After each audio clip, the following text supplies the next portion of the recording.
For more episode subscribes के novels Hindi channel. मेनू दिखाओ। उपन्यास ऑनलाइन पूरा पढ़ें। उपन्यास बिन।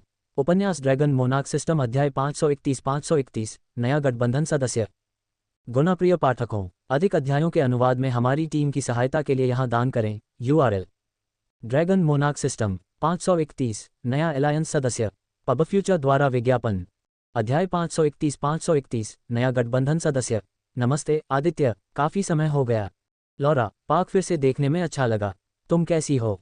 साइमन की हत्या के लगभग एक सप्ताह बाद लॉरा अपनी निजी नौकरानी केट के साथ आदित्य से मिलने के लिए स्टारिन साम्राज्य में आई थी। उसकी ऐतिहासिक अभिलेखों के विपरीत, जिसमें कोई भी शामिल नहीं था और सभी को गुप्त रखा गया था, यह स्टारिन साम्राज्य के सम्राटों और डिप्टी सी पैलेस की महारानी के बीच एक आधिकारिक साक्षात्कार था।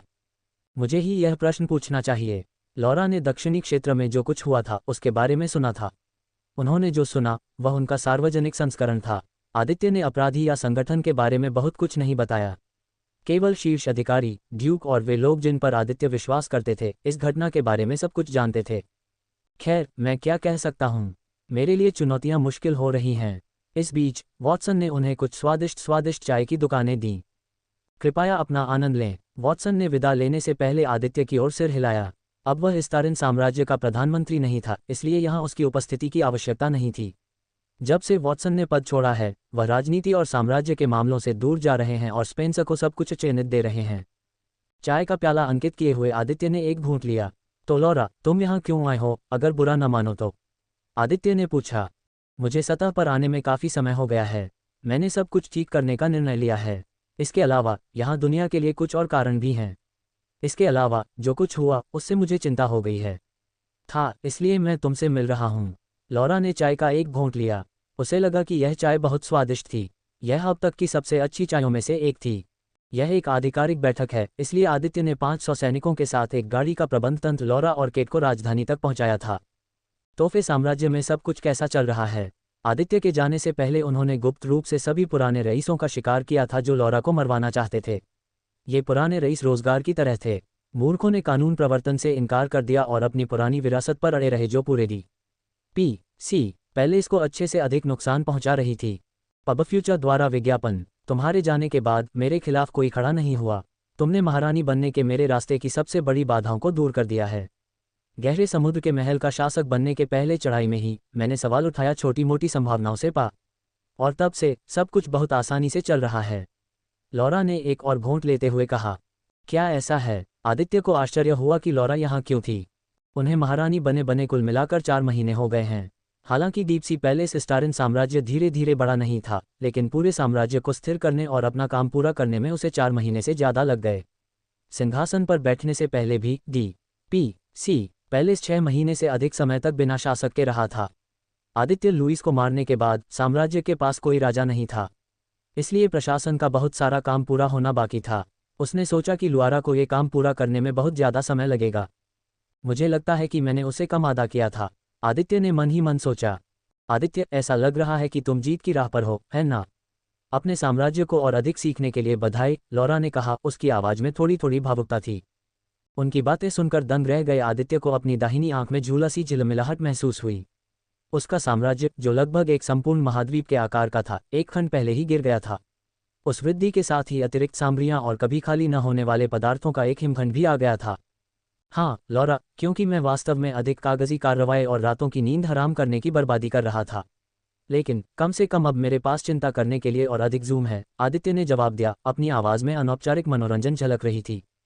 हा, इससे लॉरा की हंसी नहीं रुकी। हमारा छोटा किंग प्रोजेक्ट बहुत मेहनत करता है। वह अपने काम में और अपने ऑफिस में उससे भी ज़्यादा मेहनत करता है। ये शब्द सुनकर लॉरा ने अपने मुंह से चाय बना ली। उसके गाल अभी भी लाल हो गए थे। लॉरा ने खुद को जोर से हंसने से रोककर पूरी कोशिश की। केट भी हंसना चाहती थी, लेकिन उसने खुद पर नियंत्रण कर लिया। उसने अपनी सिर दाहिनी ओर कुचया और एक खूबसूरत महिला को देखा। महिला के लंबे चांदी जैसे बाल और गोरी त्वचा थी। वह लंबे समय तक रहे और उनका शरीर सुडौल था। उन्होंने दंत चिकित्सक वाली मुस्कान के लिए अपनी ओर से चाल चली गई। उद्धरण चिन्ह ... आदित्य ने सोचा था कि लिलित की गांड पर क्या वार किया जाना चाहिए, लेकिन बाद में पता चला कि ऐसा करना गलत होगा। वह चुप हो गई और बाद में अपनी महिला से बदला लेने का फैसला किया। आदित्य, वो तो... लॉरा इस महिला को देखकर हैरान रह गई। यह महिला मूर्तिपूजक थी। पब फ्यूचर द्वारा विज्ञापन। उसका नाम लिलित है। वह साशा की माँ है। इससे हैरान केट भी हैरान रह गया, जो इस पूरे समय शांत रहा था। लॉरा तो और भी हैरान थी। साशा ने अपने मन में गहरी छाप छोड़ी थी। ऐसा नहीं लगता कि आदित्य ने उस जंगली लड़की को वश में कर लिया और उसकी माँ को यहाँ रहने के लिए मजबूर कर दिया। उसे लगा कि वह उससे प्रभावित था। वह बार बार लॉरा की जिंदगी खत्म करने की कोशिश करती रहती है। यदि आदित्य नहीं होता तो वह मर जाता। नमस्कार महाराज, मेरा नाम लिलित है। लिलित ने अपना सिर थोड़ा झुकाया और आदित्य के पास बैठी। मैं अपनी बेटी के लिए माफ़ी नहीं मांगूंगी क्योंकि हम यही करते हैं, या कम से कम मैं यही करती थी और अब मेरी बेटी यहाँ यही करती है। ये हमारा पेशा है। लॉरा ने सिर हिलाया। उसे साशा के प्रति कोई गुस्सा नहीं था। उन्हें पुराने रईसों ने पैसे ही दिए। वह इतनी दयालु थी कि उन्होंने आदित्य को उन मेहमानों के बारे में भी बताया जो उन्हें काम पर रखे हुए थे। और आप निश्चिंत रहो, हमारा संगठन आपके सिर पर कोई स्वीकृति नहीं चाहेगा। इससे लॉरा को अंदर से राहत महसूस हुई। अब उसे फिर कभी हत्या की चिंता नहीं करनी चाहिए। धन्यवाद आतिथ्य, जब भी आप मेरिट MIPC पैलेस में आएँ तो आपका स्वागत है। जरूर, मैं आऊँगी। मैं आदित्य को भी अपने साथ लाऊंगी, लिलित ने उत्सुकतापूर्वक कहा। खांसी, चलो, हम ईसाई नहीं हैं, है ना? आदित्य ने उन्हें याद दिलाया कि यह एक आधिकारिक बैठक थी। उसे ये भी पता है कि लिलित वह नहीं कर सकती जो वह चाहती है। यदि वह उसे वह दे रहा है जो वह चाहता है तो चीज़ें पहले की तरह गलत दिशा में जा सकती हैं। वह वास्तव में इस सक्कुबस पर भरोसा नहीं कर सकता। इससे लॉरा गंभीर हो गई। सौभाग्य से लिलित भी चुप हो गई। आदित्य, आज मैं हमारे बीच एलायंस को आधिकारिक बनाने के लिए यहाँ हूँ। रिवायत लॉरा अभी भी गहरे समुद्र के महल की महारानी नहीं बनी थी, इसलिए वह स्टरीन साम्राज्य के साथ आधिकारिक गठबंधन नहीं कर पाई थी, लेकिन अब वह कर सकती है। स्टारिन एम्पायर DPC पैलेस के सहयोगी बनकर खुश हैं। यह आधिकारिक गठबंधन स्टरीन साम्राज्य के लिए एक बड़ी बात थी। अब एम्पायर का विश्व मंच पर और भी अधिक प्रभाव पड़ेगा, और DPC पैलेस के साथ यह आधिकारिक गठबंधन अल्पपूर्णता और दीर्घावधि में बहुत सारा लाभ लेकर आया था। पब फ्यूचर द्वारा विज्ञापन। मैं पूछना चाहता हूं कि हमारे टेलीपोर्टेशन के बीच एक लिंक क्यों नहीं बनाया गया? DPC पैलेस और स्टारिन साम्राज्य में टेलीपोर्टेशन जुड़े नहीं थे। यदि दो अंकों के बीच कोई लिंक नहीं है तो टेलीपोर्टेशन का उपयोग करना संभव नहीं है। टेलीपोर्टेशन अरे को जोड़ना दोनों साम्राज्यों की यात्रा करना बहुत आसान हो जाएगा। वे दोनों जब प्रमाण पत्र एक दूसरे से मिल सकते हैं। मैं भी ऐसा करने के बारे में सोच रहा था। लॉरा इस बात से सहमत होकर बहुत खुश थी। DPC पैलेस तक रियासत या लॉरा के लिए स्टारिन साम्राज्य तक के लिए घंटों की यात्रा एक संकट थी। टेलीपोर्टेशन अरे के माध्यम से उनके बहुत सारा कीमती समय मिल सकता है। आदित्य और लॉरा ने अगले कुछ घंटों तक अपने गठबंधन के मामलों और कार्यों पर चर्चा की। दोनों ने एलायंस की मैकेनिक और कॉलेजिएट पर चर्चा की। जब वे चर्चा कर रहे थे तो लिलित ने अचानक उन्हें एक सलाह दी। एक नया गठबंधन बनाने के बजाय, लॉरा, तुम्हें ट्रायम्विरेट एलायंस में शामिल क्यों नहीं किया गया? इससे नाराज होकर आदित्य और लॉरा दोनों रुक गए और फिर एक दूसरे की तरफ देखने लगे। लॉरा ने जवाब दिया, मुझे कोई सिद्धांत नहीं है अगर यह ठीक लगे आदित्य। ट्रायम्विरेट एलायंस डिंगाइल महाद्वीप में वर्तमान में सबसे मजबूत गठबंधन था। ऐसे मजबूत गठबंधन में शामिल होने से उसे ही फायदा होगा। वह समुद्री साम्राज्यों के समुद्र तट की सतह पर एक कदम और करीब जाएगा। लिलित ने कुछ ऐसा सुझाव दिया जिसके बारे में लॉरा ने पहले सोचा था। आदित्य ने पूछा कि लॉरा त्रिमूर्ति गठबंधन में शामिल न हो, इसलिए उन्होंने उन्हें कभी आमंत्रित नहीं किया। उसने सोचा कि वह केवल स्टारिन साम्राज्य की सहयोगी बनी है। मुझे इससे क्या मतलब होगा? वास्तव में मैं DPC पैलेस के खुले दिल से स्वागत करता हूँ, लेकिन मुझे ये देखने के लिए माफ़ करें क्योंकि मैं इस गठबंधन का नेता नहीं हूँ, इसलिए मुझे इको डोमिनियन से पहले कोई निर्णय लेना चाहिए। साम्राज्य और हेफेस्ट किंगडम की राय क्वेरी होगी। हालांकि त्रिमूर्ति गठबंधन का कोई नेता नहीं था और गठबंधन के सभी मामलों पर 3 गुटों द्वारा चर्चा की गई थी, लेकिन सभी जानते थे कि स्टारिन साम्राज्य का गठबंधन का कोई नेता नहीं था। ये गठबंधन ओरेकल एलायंस के साथ युद्ध का परिणाम था। इसमें कोई संदेह नहीं है कि इको डोमिनियन एम्पायर और हेफेस्ट किंगडम के बिना किसी प्रश्न के आदित्य की सलाह से सहमति होगी। आदित्य को ये बात पता थी, लेकिन वह अपने गठबंधन के सदस्यों का सम्मान करते थे और पहले कोई निर्णय नहीं लेना चाहते थे। लॉरा ये समझकर मुस्कुराई। उन्होंने कहा कि अगर आदित्य उन्हें इस गठबंधन का नेता बना दे तो इको डोमिनियन साम्राज्य और हेफेस्ट साम्राज्य दोनों ही इसे स्वीकार कर लें। मुझे कोई सिद्धांत नहीं है। अगर ऐसा है तो मैं गठबंधन की बैठक बुलाऊंगा। लॉरा, उस स्थिति में आप 1 या 2 दिन के लिए स्टारिन साम्राज्य में इंतजार कर सकते हैं। मुझे कोई सिद्धांत नहीं है, उसने उत्तर दिया। यह उनके साम्राज्य के लिए भी एक बहुत बड़ा कदम था। लिलित, क्या तुम लॉरा को ड्रैगन पैलेस दिखाओगी? क्षमा करो, मैं व्यक्तिगत रूप से नहीं दिखा सकता क्योंकि मैं इको डोमिनियन सम्राट और हेफेस्ट राजा को 2 पत्र जारी कर रहा हूं जिसमें मैं उन्हें पूरी स्थिति समझाऊंगा। बिल्कुल नहीं, मुझे मछली के लिए धन्यवाद। योजक चिन्ह योजक चिन्ह योजक चिन्ह योजक चिन्ह योजक चिन्ह योजक चिन्ह योजक चिन्ह योजक चिन्ह योजक चिन्ह योजक चिन्ह योजक चिन्ह योजक चिन्ह योजक चिन्ह योजक चिन्ह योजक चिन्ह योजक चिन्ह। असल में उन सभी को बहुत बहुत बहुत बहुत आइकॉनिक स्कॉर्पियो गोल्डन टिकट के साथ समर्थन भेजा जाता है। मुझसे उम्मीद है कि हम इसे जारी रखेंगे। पब फ्यूचर द्वारा विज्ञापन। संपर्क टॉस साइट मैप दान करें मेनू दिखाओ। उपन्यास ऑनलाइन पूरा पढ़ें उपन्यास बिन। उपन्यास ड्रैगन मोनार्क सिस्टम अध्याय 532 नए कौशल और आंकड़े आए। गुणप्रिय पाठकों, अधिक अध्यायों के अनुवाद में हमारी टीम की सहायता के लिए यहाँ दान करें। URL ड्रैगन मोनार्क सिस्टम 532 नए कौशल और आंकड़े आए। पब फ्यूचर द्वारा विज्ञापन अध्याय 532 नए कौशल और आंकड़े आए। चलो सिस्टम लॉग पर एक नज़र डालते हैं। आदित्य के पास कुछ खाली समय था। उसके पास अपने नए आंकड़ों और अपने कौशल और अपनी कक्षा में हुए बदलावों पर नज़र डालने के लिए पर्याप्त समय था। डिंग, मेजबान को चौथे क्रम में पहुंचने के लिए बधाई। डिंग, अब मेजबान के लिए एक यादृच्छिक वर्ग चुना जाएगा। डिंग, कक्षा का चयन। डिंग, मेजबान के शरीर और आत्मा का विश्लेषण। डिंग, मेजबान के पास मौजूद मौलिक समानताओं का विश्लेषण। डिंग, ये पता चला है कि मेजबान स्थानिक रेशम कोकून के साथ विलीन हो गया है, जिससे मेजबान की कक्षा बदल गई है। डिंग, माइथिकल क्लास पाने के लिए मेजबान को बधाई। डिंग, अपने चौथे क्लास के रूप में मिथिकल क्लास वॉर्ड वॉकर प्राप्त करने के लिए होस्ट को बधाई। आदित्य ने पारदर्शी स्क्रीन पर वॉर्ड वॉकर को छुआ। अगले ही पल वॉर्ड वॉकर वर्ग का विवरण उसके सामने आ गया। शून्य वॉकर, चौथे क्रम का पौराणिक वर्ग। विवरण: एक शून्य वॉकर एक सुपर स्पेशल व्यक्ति है जो अंतरिक्ष के साथ खिलवाड़ कर सकता है। वे हवा में दरवाजे बना सकते हैं और उनसे होकर बहुत दूर तक जा सकते हैं, जैसे दुनिया के एक छोर से दूसरे छोर तक, या यहाँ तक कि एक दुनिया से पूरी तरह से अलग दुनिया में। वे ब्रह्मांड के एक हिस्से से दूसरे हिस्से में भी कूद सकते हैं। शून्य वॉकर की क्षमताएं इतनी शक्तिशाली और अद्भुत हैं कि प्राचीन देवता भी उनसे बहुत ईर्ष्या करेंगे।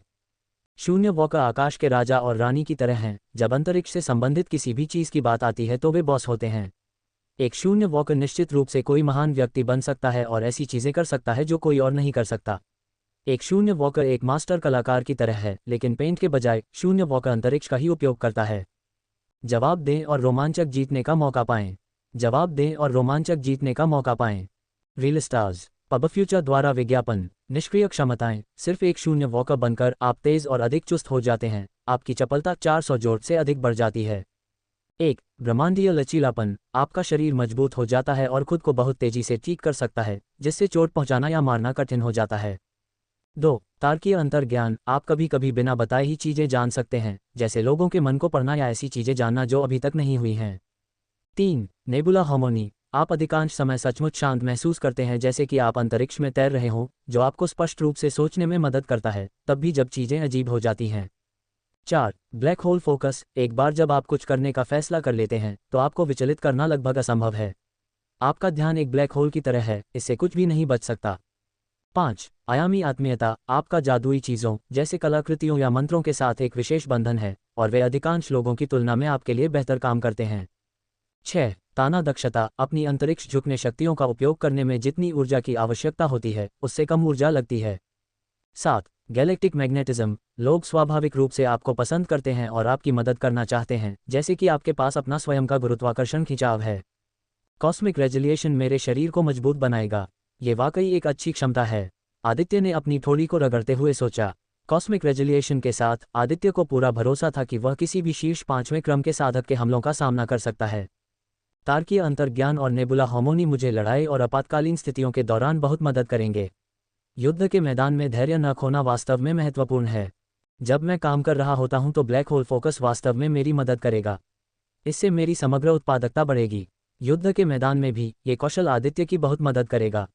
वह ध्यान केंद्रित करने में सक्षम होगा और उसके विरोधियों को उसका ध्यान भटकाने में मुश्किल होगी।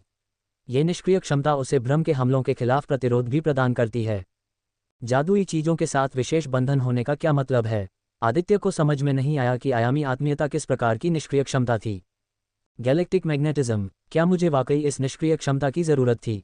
आदित्य ने खुद से पूछा। वह सामाजिकता में बुरा नहीं था। मैं बस यही उम्मीद करता हूं कि गैलेक्टिक मैग्नेटिज्म का निष्क्रिय प्रभाव बहुत गंभीर न हो। अगर गलत लोग उसे पसंद करते हैं तो यह आदित्य के लिए परेशानी का सबब बन जाएगा। मेरी अन्य 3 कक्षाएं भी चौथे क्रम तक पहुंच जानी चाहिए थीं। जब आदित्य देख रहा था, उसने अपनी अन्य कक्षाओं का विवरण पढ़ने का फैसला किया। स्टॉर्म मार्शल, चौथे क्रम का पौराणिक वर्ग। विवरण: बहुत समय पहले स्टॉर्म मार्शल के नाम से जाना जाने वाला वर्ग इतना शक्तिशाली था कि देवी देवताओं को भी इसकी शक्ति का सम्मान करना पड़ता था। कल्पना कीजिए कि आप तूफानी आसमान, तेज गड़गड़ाहट और तेज हवा को नियंत्रित करने में सक्षम हैं। स्टॉर्म मार्शल यही कर सकता है। इस वर्ग का बिजली और हवा की शक्तियों से एक विशेष संबंध है जो इसे बहुत शक्तिशाली बनाता है। हाल ही में तीसरे क्रम से चौथे क्रम के पौराणिक वर्ग में अपग्रेड किया गया, इसकी क्षमताएं अब पहले से भी अधिक अविश्वसनीय हैं। निष्क्रिय क्षमताएं। मौसम की जानकारी। मेज़बान एक मानव मौसम केंद्र की तरह बन जाता है जो ये बता सकता है कि मौसम कब बदलेगा। ये समझ इतनी मजबूत है कि यह लगभग मौसम के लिए छठी इंद्री होने जैसा है। तूफान से लगाव। मेज़बान को तूफानों से एक स्वाभाविक जुड़ाव महसूस होता है। ऐसा लगता है जैसे तूफान और मेज़बान पुराने दोस्त हैं, जिससे तूफानों की ऊर्जा को नियंत्रित करना और उसका दोहन करना आसान हो जाता है। तूफान के दौरान मन में उछाल। जब कोई तूफान आने वाला होता है तो मेज़बान का मन 65% बढ़ जाता है। यह ऐसा है जैसे तूफान मेज़बान को अतिरिक्त शक्ति प्रदान करता है। तत्व प्रवर्धन। बिजली या हवा का उपयोग करने वाले किसी भी हमले को बड़ा बढ़ावा मिलता है, जिससे इसकी शक्ति 65% बढ़ जाती है। इसका मतलब है कि बिजली के बोल्ट या हवा के धमाके और भी विनाशकारी हो जाते हैं। हवा की तरह तेज। इस वर्ग के साथ मेजबान की गति और तेजी से आगे बढ़ने की क्षमता आसमान छूती है। चपलता में 600 जोड़ तक की चपलता वृद्धि के साथ मेजबान तेज हो जाता है। नई निष्क्रिय क्षमताएं। गरजती प्रतिध्वनि। मेजबान की आवाज़ तूफान तक पहुंच सकती है, जिससे सबसे खराब मौसम की स्थिति में भी स्पष्ट संचार की अनुमति मिलती है। स्काईवॉकर। तूफानों के दौरान मेजबान को बेहतर करने की क्षमता प्राप्त होती है, जिससे खतरों और अवसरों के लिए त्वरित प्रतिक्रिया की अनुमति मिलती है। जमीन से कुछ इंच ऊपर उठना या तैरना, जिससे घूमना आसान हो जाता है। बिजली की सजगता। मेजबान की प्रतिक्रिया समय में काफ़ी सुधार हुआ है, जिससे खतरों और अवसरों के प्रति त्वरित प्रतिक्रिया संभव हो गई है। मौसम वार्ड। मेजबान को मौसम संबंधी बीमारियों के प्रति प्रतिरोध का एक स्तर प्राप्त होता है, जैसे बर्फ के तूफान में बहुत ठंडा होना या रेगिस्तान में बहुत गर्म होना। स्टॉर्म मार्शल क्लास की निष्क्रिय क्षमताओं में कितना बदलाव आया है, ये पढ़कर आदित्य हैरान रह गया। उसका मुंह खुला का खुला रह गया और वह हैरानी से स्क्रीन को देखने लगा। मैं अब आदमी बन गया हूँ। आदित्य अपनी ही बात पर हंस पड़ा। Intel gaming PC deals at Flipkart. Intel gaming PC deals at Flipkart. Intel Pub future द्वारा विज्ञापन। सबसे बड़ी और सबसे आकर्षक क्षमता थी less than null greater than less than नली ग्रेटर देन। तूफान के दौरान मैना सर्ज। तूफान आने पर मेरा मैना 65% बढ़ जाता है। डिंग। शून्य वॉकर वर्ग। शून्य चरण से संबंधित एक नया सहज कौशल प्राप्त करने के लिए मेजबान को बधाई। डिंग। निष्क्रिय कौशल लेस देन नली greater than crimson lightning dash और सहज कौशल लेस देन नली ग्रेटर देन शून्य कदम को मिला दिया गया है। नवजात सहज कौशल को लेस देन नली greater than less than null greater than crimson warp flash कहा जाता है। क्रिम्सन वार्प फ्लैश चौथे क्रम का जन्मजात कौशल। विवरण। एक विशेष सहज कौशल जो मेजबान के पास शून्य वॉकर वर्ग होने के कारण प्राप्त हुआ था। क्षमता। क्रिम्सन वार्प फ्लैश के साथ होस्ट एक स्थान से दूसरे स्थान पर बहुत तेजी से जा सकता है। होस्ट को बस ये देखना है कि वे कहाँ जाना चाहते हैं और होस्ट तुरंत वहां पहुंच जाएगा। इस कौशल का उपयोग करने के लिए बहुत अधिक मन की आवश्यकता होती है। आवश्यक मूल राशि लगभग 100 जोड़ मन है। यदि होस्ट बहुत लंबी दूरी तय करने की कोशिश कर रहा है या यदि वे लोगों या चीज़ों को अपने साथ ले जा रहे हैं तो आवश्यक मन की मात्रा बढ़ सकती है। व्यक्ति या वस्तु जितनी भारी होगी उसे उतना ही अधिक मन की आवश्यकता होगी। आदित्य ने एक पल के लिए खिड़की से बाहर देखा। अगले ही पल वह अपने ऑफिस से गायब हो चुका था और ड्रैगन पैलेस से 5 किलोमीटर से भी ज़्यादा दूर पहुंच चुका था। मेरे पास जितना मैना है, मैं इस क्षमता का इस्तेमाल बिना मैना खत्म होने की चिंता किए कर सकता हूं। आदित्य ने मुस्कुराते हुए कहा। साइमन के खिलाफ जीतने का मुख्य कारण उसकी क्षमता थी। अगले ही पल आदित्य का टेलीपोर्ट होकर एज्योर शहर में पहुंच गया। एक और सेकंड बाद वह अपने दफ्तर में वापस आ गया। मुझे ये हुनर बहुत पसंद है, आदित्य ने मुस्कुराते हुए कहा। डिंग। तीसरे क्रम का जन्मजात कौशल क्रिम्सन लाइटनिंग मैनिपुलेशन चौथे क्रम के कौशल एज्योर थंडर डोमिनियन में विकसित हो गया है। एज्योर थंडर डोमिनियन चौथे क्रम का सहज कौशल। विवरण। एक विशेष प्रकार का बिजली हेरफेर कौशल जो दिव्य क्रिम्सन ड्रैगन रक्तरेखा और स्टॉर्म मार्शल वर्ग से प्राप्त किया गया था। क्रिम्सन लाइटनिंग मैनिपुलेशन का विकास एज्योर थंडर डोमिनियन में हुआ है। एज्योर थंडर डोमिनियन एक विशेष प्रकार का कौशल है जो वॉर्ड वॉकर वर्ग के परिणामस्वरूप पैदा हुआ था। फंक्शन 1। हर बार जब उपयोगकर्ता इस कौशल को सक्रिय करता है तो यह प्रति सेकंड 1 जोड़ मन का उपभोग करेगा। इस कौशल की सीमा उपयोगकर्ता की कल्पना और उपयोगकर्ता के मन पर निर्भर करती है। फंक्शन 2। उपयोगकर्ता के बिजली प्रतिरोध को निष्क्रिय रूप से बढ़ाता है और फोर्थ ऑर्डर कल्टीवेटर द्वारा उपयोग किए जाने वाले बिजली के हमलों से होने वाले नुकसान को 80% तक कम करता है। फिफ्थ ऑर्डर कल्टीवेटर द्वारा उपयोग किए जाने वाले बिजली प्रकार के हमलों के लिए 25% प्रतिरोध देता है। उच्च क्रम के खिलाफ प्रतिरोध प्रतिशत कम हो जाता है। इन कौशलों में ज़्यादा कुछ नहीं बदला है। क्रिम्सन लाइटनिंग मैनिपुलेशन की तुलना में एज्योर थंडर डोमिनियन 10 गुना ज़्यादा शक्तिशाली है। हालांकि कौशल ज़्यादा शक्तिशाली हो गया है, लेकिन ये जो मन खपत करता है वह वही रहता है, इसलिए यह एक बड़ी बात है, आदित्य ने स्क्रीन को घूरते हुए कहा। योजक चिन्ह योजक चिन्ह योजक चिन्ह योजक चिन्ह योजक चिन्ह योजक चिन्ह योजक चिन्ह योजक चिन्ह योजक चिन्ह योजक चिन्ह योजक चिन्ह योजक चिन्ह योजक चिन्ह योजक चिन्ह योजक चिन्ह योजक चिन्ह। वास्तव में उन सभी को बहुत बहुत धन्यवाद जिन्होंने बहुमूल्य गोल्डन टिकट के साथ समर्थन भेजा है। मुझे उम्मीद है कि हम इसे जारी रख पाएंगे। जवाब दें और रोमांचक जीतने का मौका पाएं। जवाब दें और रोमांचक जीतने का मौका पाएं। रील स्टार्स पब फ्यूचर द्वारा विज्ञापन। संपर्क टॉस साइट मैप दान करें मेनू दिखाओ। उपन्यास ऑनलाइन पूरा पढ़ें। उपन्यास बिन। उपन्यास ड्रैगन मोनार्क सिस्टम अध्याय 533 नए कौशल और आंकड़े 2। गुणप्रिय पाठकों, अधिक अध्यायों के अनुवाद में हमारी टीम की सहायता के लिए यहाँ दान करें। URL ड्रैगन मोनार्क सिस्टम 533 नए कौशल और आंकड़े 2। पब फ्यूचर द्वारा विज्ञापन अध्याय 533 नए कौशल और आंकड़े 2। डिंग वॉर्ड वॉकर वर्ग स्टारलाइट रिकवरी से संबंधित एक नया निष्क्रिय कौशल प्राप्त करने के लिए होस्ट को बधाई। स्टारलाइट रिकवरी यह एक शुद्ध उपचार कौशल है। इससे पहले आदित्य के पास कोई उपचार कौशल नहीं था। ऐसा कौशल होना जो उसके शरीर को ठीक कर सके, लंबी लड़ाइयों में वास्तव में मददगार होगा। स्टारलाइट रिकवरी चौथे क्रम का निष्क्रिय कौशल। विवरण एक विशेष निष्क्रिय कौशल जो शून्य वॉकर वर्ग के कारण प्राप्त किया गया था। क्षमता 1 स्टारलाइट रिकवरी दूर के तारों से आने वाली रोशनी का उपयोग करके होस्ट के घावों को धीरे धीरे ठीक करती है। प्रत्येक सेकंड पैसिव स्किल होस्ट के 0.5 जोड़ स्वास्थ्य बिंदुओं को ठीक करती है। क्षमता 2 होस्ट स्टैमिना पॉइंट का उपयोग करके उपचार की गति को बढ़ा सकता है। 1 जोड़ स्टैमिना पॉइंट के लिए एक स्वास्थ्य 1 जोड़ पॉइंट की वसूली की जाती है। क्षमता 3 होस्ट अपने स्वास्थ्य या सहनशक्ति के 250 जोड़ को पुनः प्राप्त करने के लिए 1000 जोड़ मन पॉइंट का उपयोग कर सकता है। इस क्षमता के प्रत्येक उपयोग के लिए ये क्षमता 12 घंटे की कूलडाउन अवधि में प्रवेश करेगी। बुरा नहीं है, आदित्य इस कौशल के तीसरे कार्य का उपयोग खुद को मौत के कगार से वापस लाने के लिए कर सकता था जब तक उसके पास 1000 जोड़ मन अंक थे। इसके अलावा हर एक सेकंड में मैं 0.5 जोड़ स्वास्थ्य अंक प्राप्त कर रहा हूं जो वास्तव में अच्छा है। दिव्य क्रिम्सन स्टॉर्म ड्रैगन होने के कारण आदित्य के पास पहले से ही मजबूत प्राकृतिक उपचार था। अब इसे जोड़ने पर उसकी प्राकृतिक उपचार गति और भी मजबूत हो गई थी। लेकिन वह यह महसूस करने से खुद को नहीं रोक पाया कि इस कौशल का दूसरा कार्य वास्तव में बेकार था। अपने मन के विपरीत उसके पास सहनशक्ति की मात्रा इतनी अधिक नहीं थी। अपनी सारी सहनशक्ति को स्वास्थ्य बिंदुओं में बदलने का मतलब होगा कि वह तुरंत थक जाएगा और उसके पास काम करने की ताकत नहीं होगी। पब फ्यूचर द्वारा विज्ञापन डिंग वॉर्ड वॉकर वर्ग स्टेलर सर्च से संबंधित एक नया निष्क्रिय कौशल प्राप्त करने के लिए होस्ट को बधाई। तारकीय उछाल 4 क्रम निष्क्रिय कौशल। शून्य वॉकर वर्ग। क्षमता 1 होस्ट कॉस्मोस की कच्ची शक्ति को एक शक्तिशाली ऊर्जा विस्फोट में बदल सकता है। एक बार कौशल का उपयोग करने के बाद स्टेलर सर्च कौशल 30 दिनों की कूलडाउन अवधि में प्रवेश करेगा। एक बार कौशल का उपयोग करने के बाद कॉस्मोस की कच्ची शक्ति को चैनल करने के उपयोग के रूप में होस्ट अंधा हो जाएगा और 24 घंटों के लिए अपनी सभी इंद्रियों को खो देगा। 24 घंटों के बाद होस्ट को धीरे धीरे अपनी इंद्रियों को ठीक करने में 12 घंटे लगेंगे। कॉस्मोस की कच्ची शक्ति प्रकृति में बेहद विनाशकारी है। Host Divya crimson storm dragon bloodline और शून्य वॉकर वर्ग होने के कारण इस शक्ति को चलाने में सक्षम है। आखिर यह किस तरह का विनाशकारी कौशल है? आदित्य ने घबराकर खुद से पूछा। इस कौशल की कूलडाउन अवधि 30 दिन थी जो उसके निष्क्रिय और सहज कौशलों में सबसे लंबी कूलडाउन अवधि थी। मैं सचमुच आशा करता हूं कि मुझे अपने जीवन में कभी भी इस कौशल का उपयोग नहीं करना पड़ेगा, आदित्य ने मन ही मन सोचा। डिंग वॉर्ड वॉकर वर्ग गैलेक्टिक गेज से संबंधित एक नया सहज कौशल प्राप्त करने के लिए होस्ट को बधाई। डिंग सिस्टम ने पाया है कि होस्ट के पास एक समान निष्क्रिय कौशल फायरी आइज है।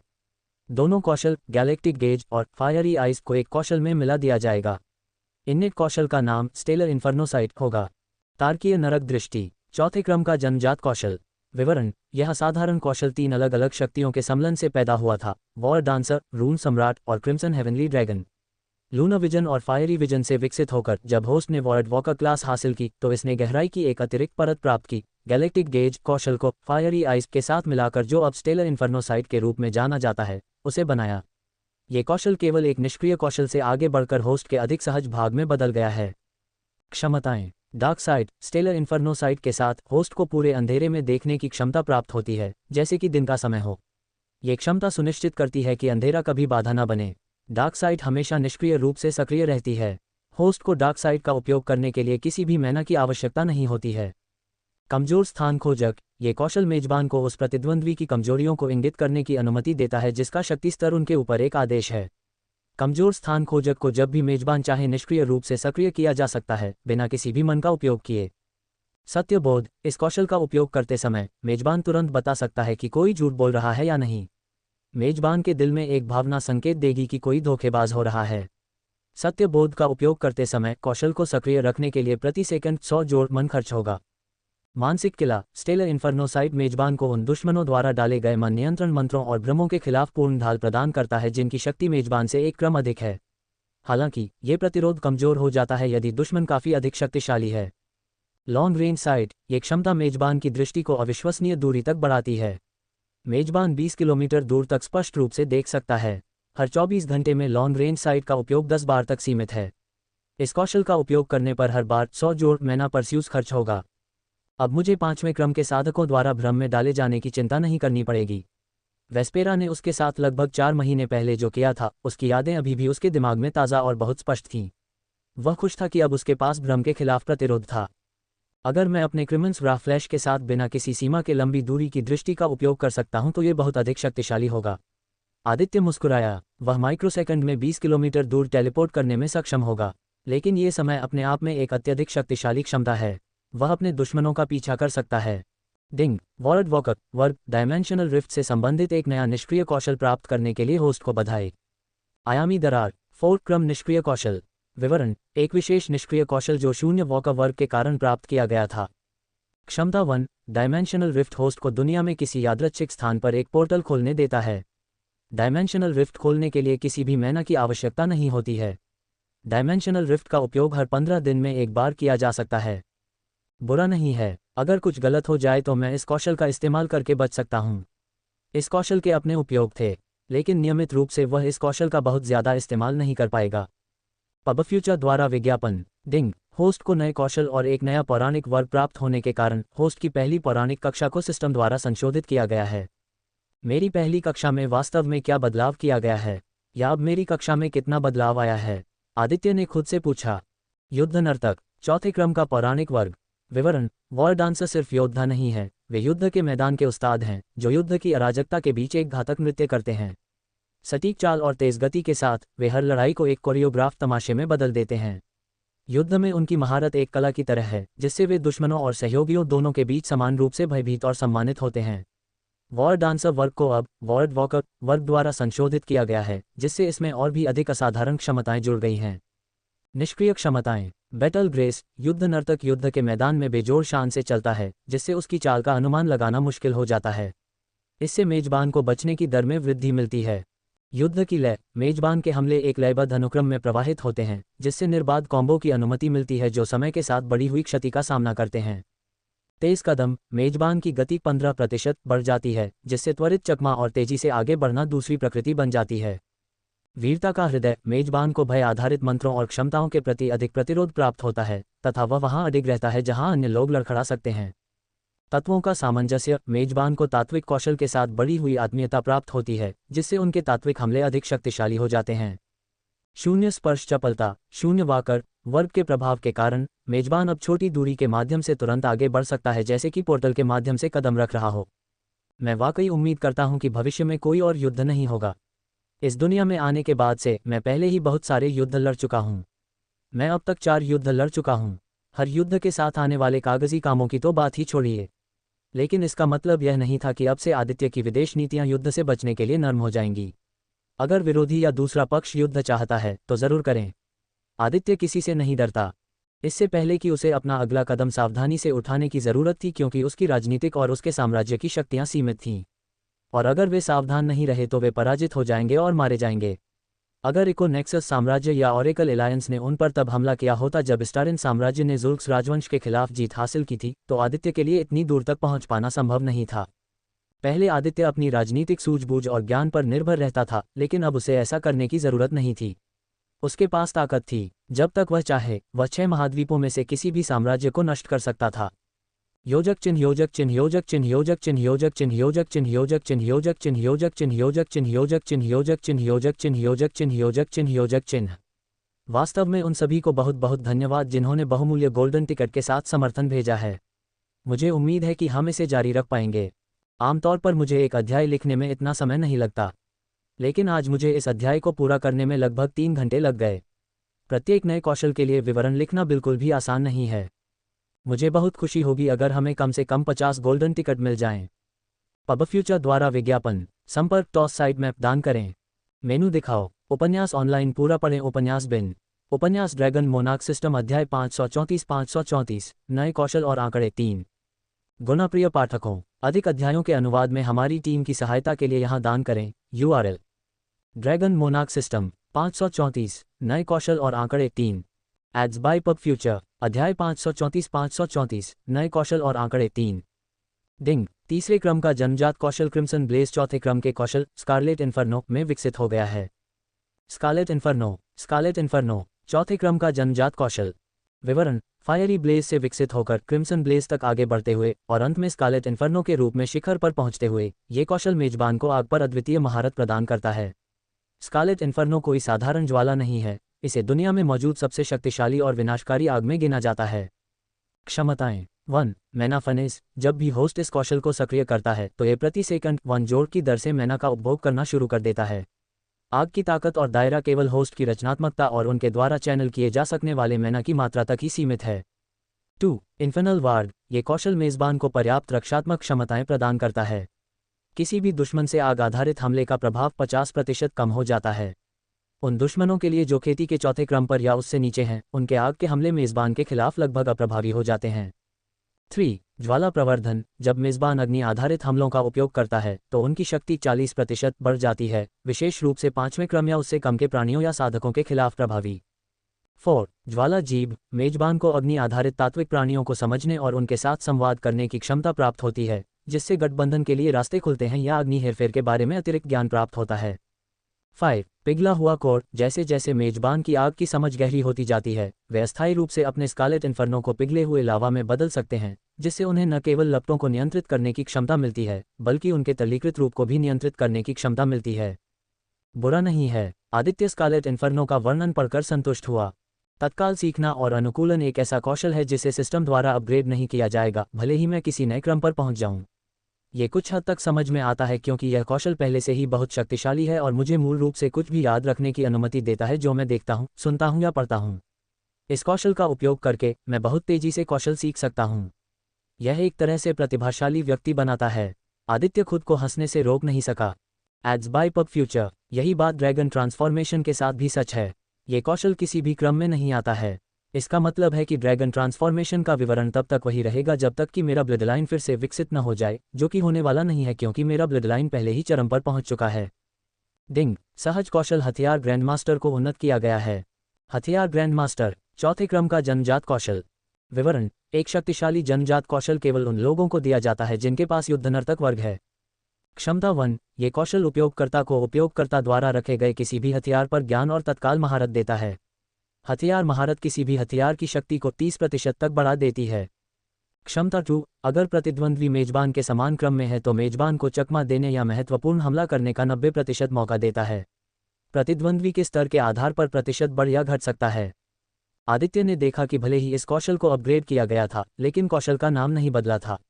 मुझे लगता है कि किसी कौशल को अपग्रेड करने का मतलब यह नहीं है कि कौशल का नाम भी बदल जाएगा। यह एक उपयोगी कौशल है। मेरे द्वारा इस्तेमाल किए जाने वाले किसी भी हथियार की शक्ति में 30% की वृद्धि से बहुत फर्क पड़ेगा, खासकर छठे क्रम या उच्च क्रम के साधकों के खिलाफ लड़ाई में। आदित्य ने मन ही मन सोचा। डिंग निष्क्रिय कौशल प्लाज्मा का आकर्षण और सहज कौशल रूनिक करामात को एक सहज कौशल में विलय कर दिया गया है, जिसका नाम रूनिक सोलफोज है। रूनिक सोलफोज चौथे क्रम का जन्मजात कौशल। विवरण 2 मूलभूत कौशल प्लाज्मा का आकर्षण और रूनिक एन्चेंटमेंट के सम्मिलन से उभरकर रूनिक सोलफोज कौशल मेजबान के लिए एक अविश्वसनीय वरदान है। ये दोनों मूलभूत कौशल मेजबान के पास रून सम्राट वर्ग होने के कारण अनलॉक किए गए थे। यह मर्ज किया गया कौशल मेजबान को रून क्राफ्टिंग और एलिमेंटल हेरफेर के क्षेत्र में अद्वितीय क्षमताएं प्रदान करता है। क्षमताएं 1 रून महारत मेजबान को 4 सितारा रून संरचनाओं को तैयार करने में लगभग अचूक विशेषज्ञता प्राप्त होती है। इस बात की 100% गारंटी है कि मेजबान द्वारा किया गया कोई भी 4 सितारा रून कलाकृति हथियार या कवच जादू सफल होगा। इसके अतिरिक्त मेजबान द्वारा 5 सितारा रून और जादू को सफलतापूर्वक तैयार करने की 25% संभावना है। यह मेजबान को एक दुर्जय रून शिल्पकार बनाता है जो शक्तिशाली जादुई गुणों वाली वस्तुओं को भरने में सक्षम है। 2 एलिमेंटल लेक्सिकॉन होस्ट अब एलिमेंटल रून्स विशेष रूप से आग, बिजली, तूफान, मैग्मा और अंतरिक्ष के गहन ज्ञान का पता लगा सकता है। होस्ट जटिल एलिमेंटल रून संरचनाएं बना सकता है या विभिन्न वस्तुओं में एलिमेंटल जादू जोड़ सकता है और यहां तक कि कलाकृतियां भी बना सकता है। 3. रूनिक अंतर्दृष्टि। मेजबान को किसी भी वस्तु के जन्मजात जादुई गुणों की पहचान करने के लिए छठी इंद्री प्राप्त होती है, जिससे मंत्रमुग्ध करने वाले उद्देश्यों के लिए सर्वोत्तम रून संयोजनों को चुनना आसान हो जाता है। 4. Plasmic infusion. प्लाज्मा के मूल आकर्षण के सार में टैप करके मेजबान अब अपने रूनों में प्लाज्मा ऊर्जा को संक्रमित कर सकता है, उन्हें सुपरचार्ज कर सकता है और जटिलता और शक्ति की एक अतिरिक्त परत जोड़ सकता है। 5. स्थानिक उत्कीर्णन। अंतरिक्ष तत्वों के प्रति उनकी आत्मीयता को देखते हुए मेजबान वस्तुओं पर स्थानिक रूनों को एम्बेड कर सकता है ताकि उनके वजन और आकार में हेरफेर किया जा सके या यहाँ तक कि उनके भीतर पॉकेट आयाम भी बनाए जा सकें। ये कौशल मेरे लिए वाकई बहुत उपयोगी साबित होने वाला है। चूंकि इन दिनों आदित्य हमेशा कलाकृतियां बना रहा है और रून संरचनाएं बना रहा है, इसलिए जैसे जैसे उसका कौशल विकसित हुआ उसे लगा जैसे उसके दिमाग में संभावनाओं का एक खुला दरवाज़ा खुल गया है। एक ऐसा दरवाज़ा जिसने उसे लगभग अनगिनत संभावनाएं दी। वह रून चित्र बनाने के लिए इंतजार नहीं कर सकता था। दस्तक दस्तक, अंदर आ जाओ। आदित्य ने अपने दरवाजे पर दस्तक सुनी तो उसने आवाज़ लगाई। दरवाज़ा चरमरा कर खुला और लारा सावधानी से अंदर चली गई। उसकी आंखें उत्सुकता से कमरे को देख रही थीं। हालांकि वह आदित्य के साथ एक ही छत के नीचे रहती थी, लेकिन ये पहली बार था जब उसने आदित्य के दफ्तर में कदम रखा था। कार्यालय एक ऐसी जगह थी जिसे आदित्य निजी मानता था। जब वह काम नहीं कर रहा होता था तो वह वाटसन को छोड़कर किसी को भी वहां नहीं आने देता था, जिसे जगह साफ करने की इकलौती अनुमति थी। ऐसा इसलिए नहीं था क्योंकि आदित्य के पास छिपाने के लिए कोई रहस्य था, बल्कि वह अक्सर अपने डेस्क और पास के सोफे पर महत्वपूर्ण कागजात बिखरे छोड़ देता था। उसे यह पसंद नहीं था कि कोई उसके काम में बाधा डाले। आदित्य को अपने काम से निपट जाने के बाद सभी कागजात साफ करने की आदत थी और वह अकेले काम करना पसंद करता था। लारा को देखते ही आदित्य ने अपनी डेस्क से ऊपर देखा और गर्मजोशी से उसका अभिवादन किया। लारा, तुम यहाँ क्यों आए हो? उसने पूछा। उसके चेहरे पर मुस्कान आ गई। पति जी, काम बंद करने का समय हो गया है। खाना तैयार है, लारा ने उन्हें धीरे से याद दिलाया। तभी आदित्य को एहसास हुआ कि समय उसके हाथ से निकल गया है। वह अपने विभिन्न कौशलों की समीक्षा करने में इतना मग्न था कि उसे खिड़की के बाहर डूबते सूरज का ध्यान ही नहीं रहा। रात के खाने का समय आ गया था और उसे इसका एहसास भी नहीं हुआ। वाह, मैं समय का ध्यान ही नहीं रख पाया। दिन हो चुका है न? आदित्य ने सिर के पिछले हिस्से को खुजलाते हुए कहा और अपनी डेस्क से उठ खड़ा हुआ। उसने अपनी बाहें फैलाईं और घंटों बैठे रहने से शरीर में आई जकड़न को दूर करने की कोशिश की। पति, आप बहुत ज्यादा काम कर रहे हैं, लारा ने कहा। उसकी आंखें उदासी से भर गईं और वह नीचे फर्श की ओर देखने लगी। अब हम आपको शायद ही कभी देख पाते हैं। आप हमेशा व्यस्त रहते हैं। अपराध बोध से ग्रसित आदित्य ने जल्दी से लारा के दुबले शरीर को अपनी बाहों में भर लिया और उसे गले लगा लिया। मुझे बहुत खेद है लारा, बहुत सारे काम हैं जो करने की ज़रूरत है। अगर मैं उनका ध्यान नहीं रखूंगा तो बहुत से लोगों के साथ बुरा हो सकता है। नेता के तौर पर यह मेरा काम है कि मैं सुनिश्चित करूं कि सब कुछ ठीक रहे। Ads by Pub Future. पूरे हफ्ते आदित्य ने अपनी नींद पूरी करने के लिए काम पर ध्यान केंद्रित किया। वह सिर्फ खाने के लिए ब्रेक लेता था और वह भी अक्सर जल्दी में। परिवार के साथ समय बिताना उसके लिए एक दुर्लभ विलासिता बन गई थी, जिसे वह जानता था कि वह त्याग नहीं सकता। अगर साइमन की दुष्ट योजनाएं न होती तो आदित्य का कार्यभार इतना पागलपन भरा नहीं होता। साइमन की वजह से लाखों खतरनाक आत्मा भक्षण करने वाली मकड़ियों ने आक्रमण किया और इतने सारे लोगों ने अपनी जान गंवाई। इसके अलावा उसने डाइंग आइल महाद्वीप के दक्षिणी साम्राज्य में पूरे मैना घनत्व को बिगाड़ दिया, जिससे सब कुछ और भी मुश्किल हो गया। और यह मत भूलिए कि उसने एक पूरे शहर को मिटा दिया।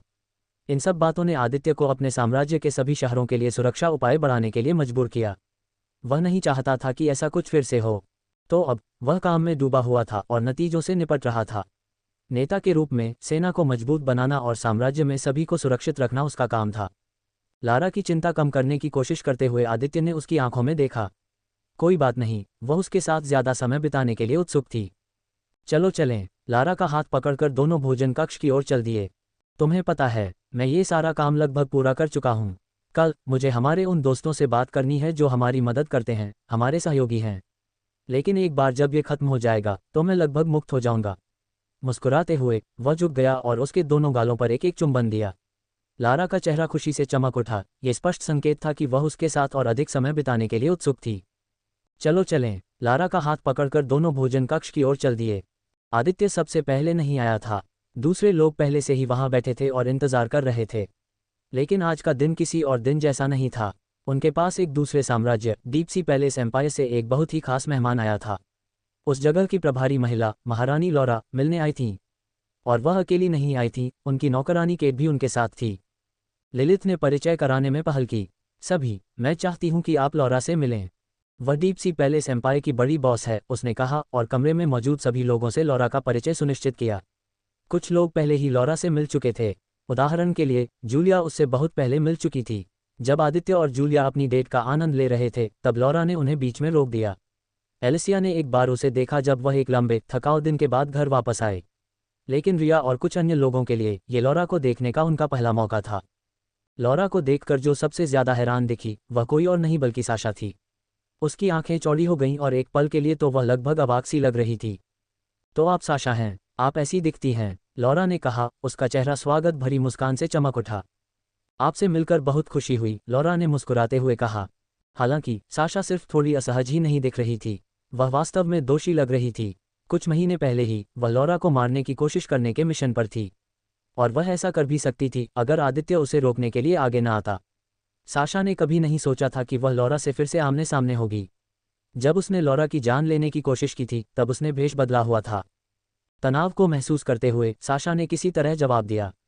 आपसे मिलकर मुझे भी अच्छा लगा, मैं साशा हूं, उसने लॉरा की ओर सिर हिलाते हुए कहा। जब यह अजीबोगरीब बातचीत चल रही थी, रिया, एलिसिया, जूलिया, लारा और बाकी सभी लोग हैरान रह गए। वे ये सोचने से खुद को नहीं रोक पाए कि साशा और लॉरा के बीच अतीत में क्या हुआ होगा। जूलिया ने आदित्य की तरफ देखा। उसे वहीं बैठा शांति से अपना खाना खाते हुए देखकर उसे लगा कि शायद उसे पता है कि क्या हो रहा है। सभी की हैरानी भरी निगाहों को देखकर लिलित खुद को रोक नहीं सकी और धीरे से हंसने लगी तथा अपने भोजन का आनंद लेती रही। सिल्वी ने शांति से लिलित और आदित्य के चेहरों को देखा और सोचा, मुझे लगता है कि डीप सी पैलेस की महारानी और पूरी दुनिया के सबसे ताकतवर हत्यारे के बीच वाकई एक दिलचस्प कहानी है। मुझे लिलित से संपर्क करना होगा ताकि पता चल सके कि क्या हुआ था। सिल्वी को ड्रामा पसंद था। उसे लॉरा और साशा के बीच एक बड़े ड्रामा की गंध आ रही थी।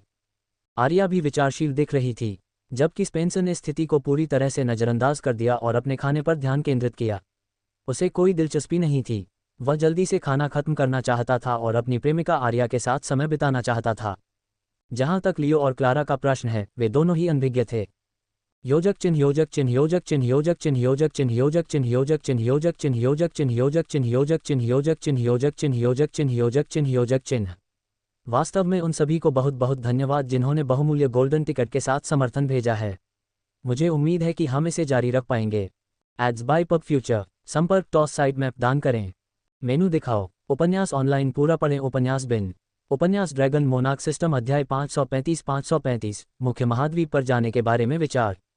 गुणप्रिय पाठकों, अधिक अध्यायों के अनुवाद में हमारी टीम की सहायता के लिए यहाँ दान करें। URL ड्रैगन मोनार्क सिस्टम 535 मुख्य महाद्वीप पर जाने के बारे में विचार।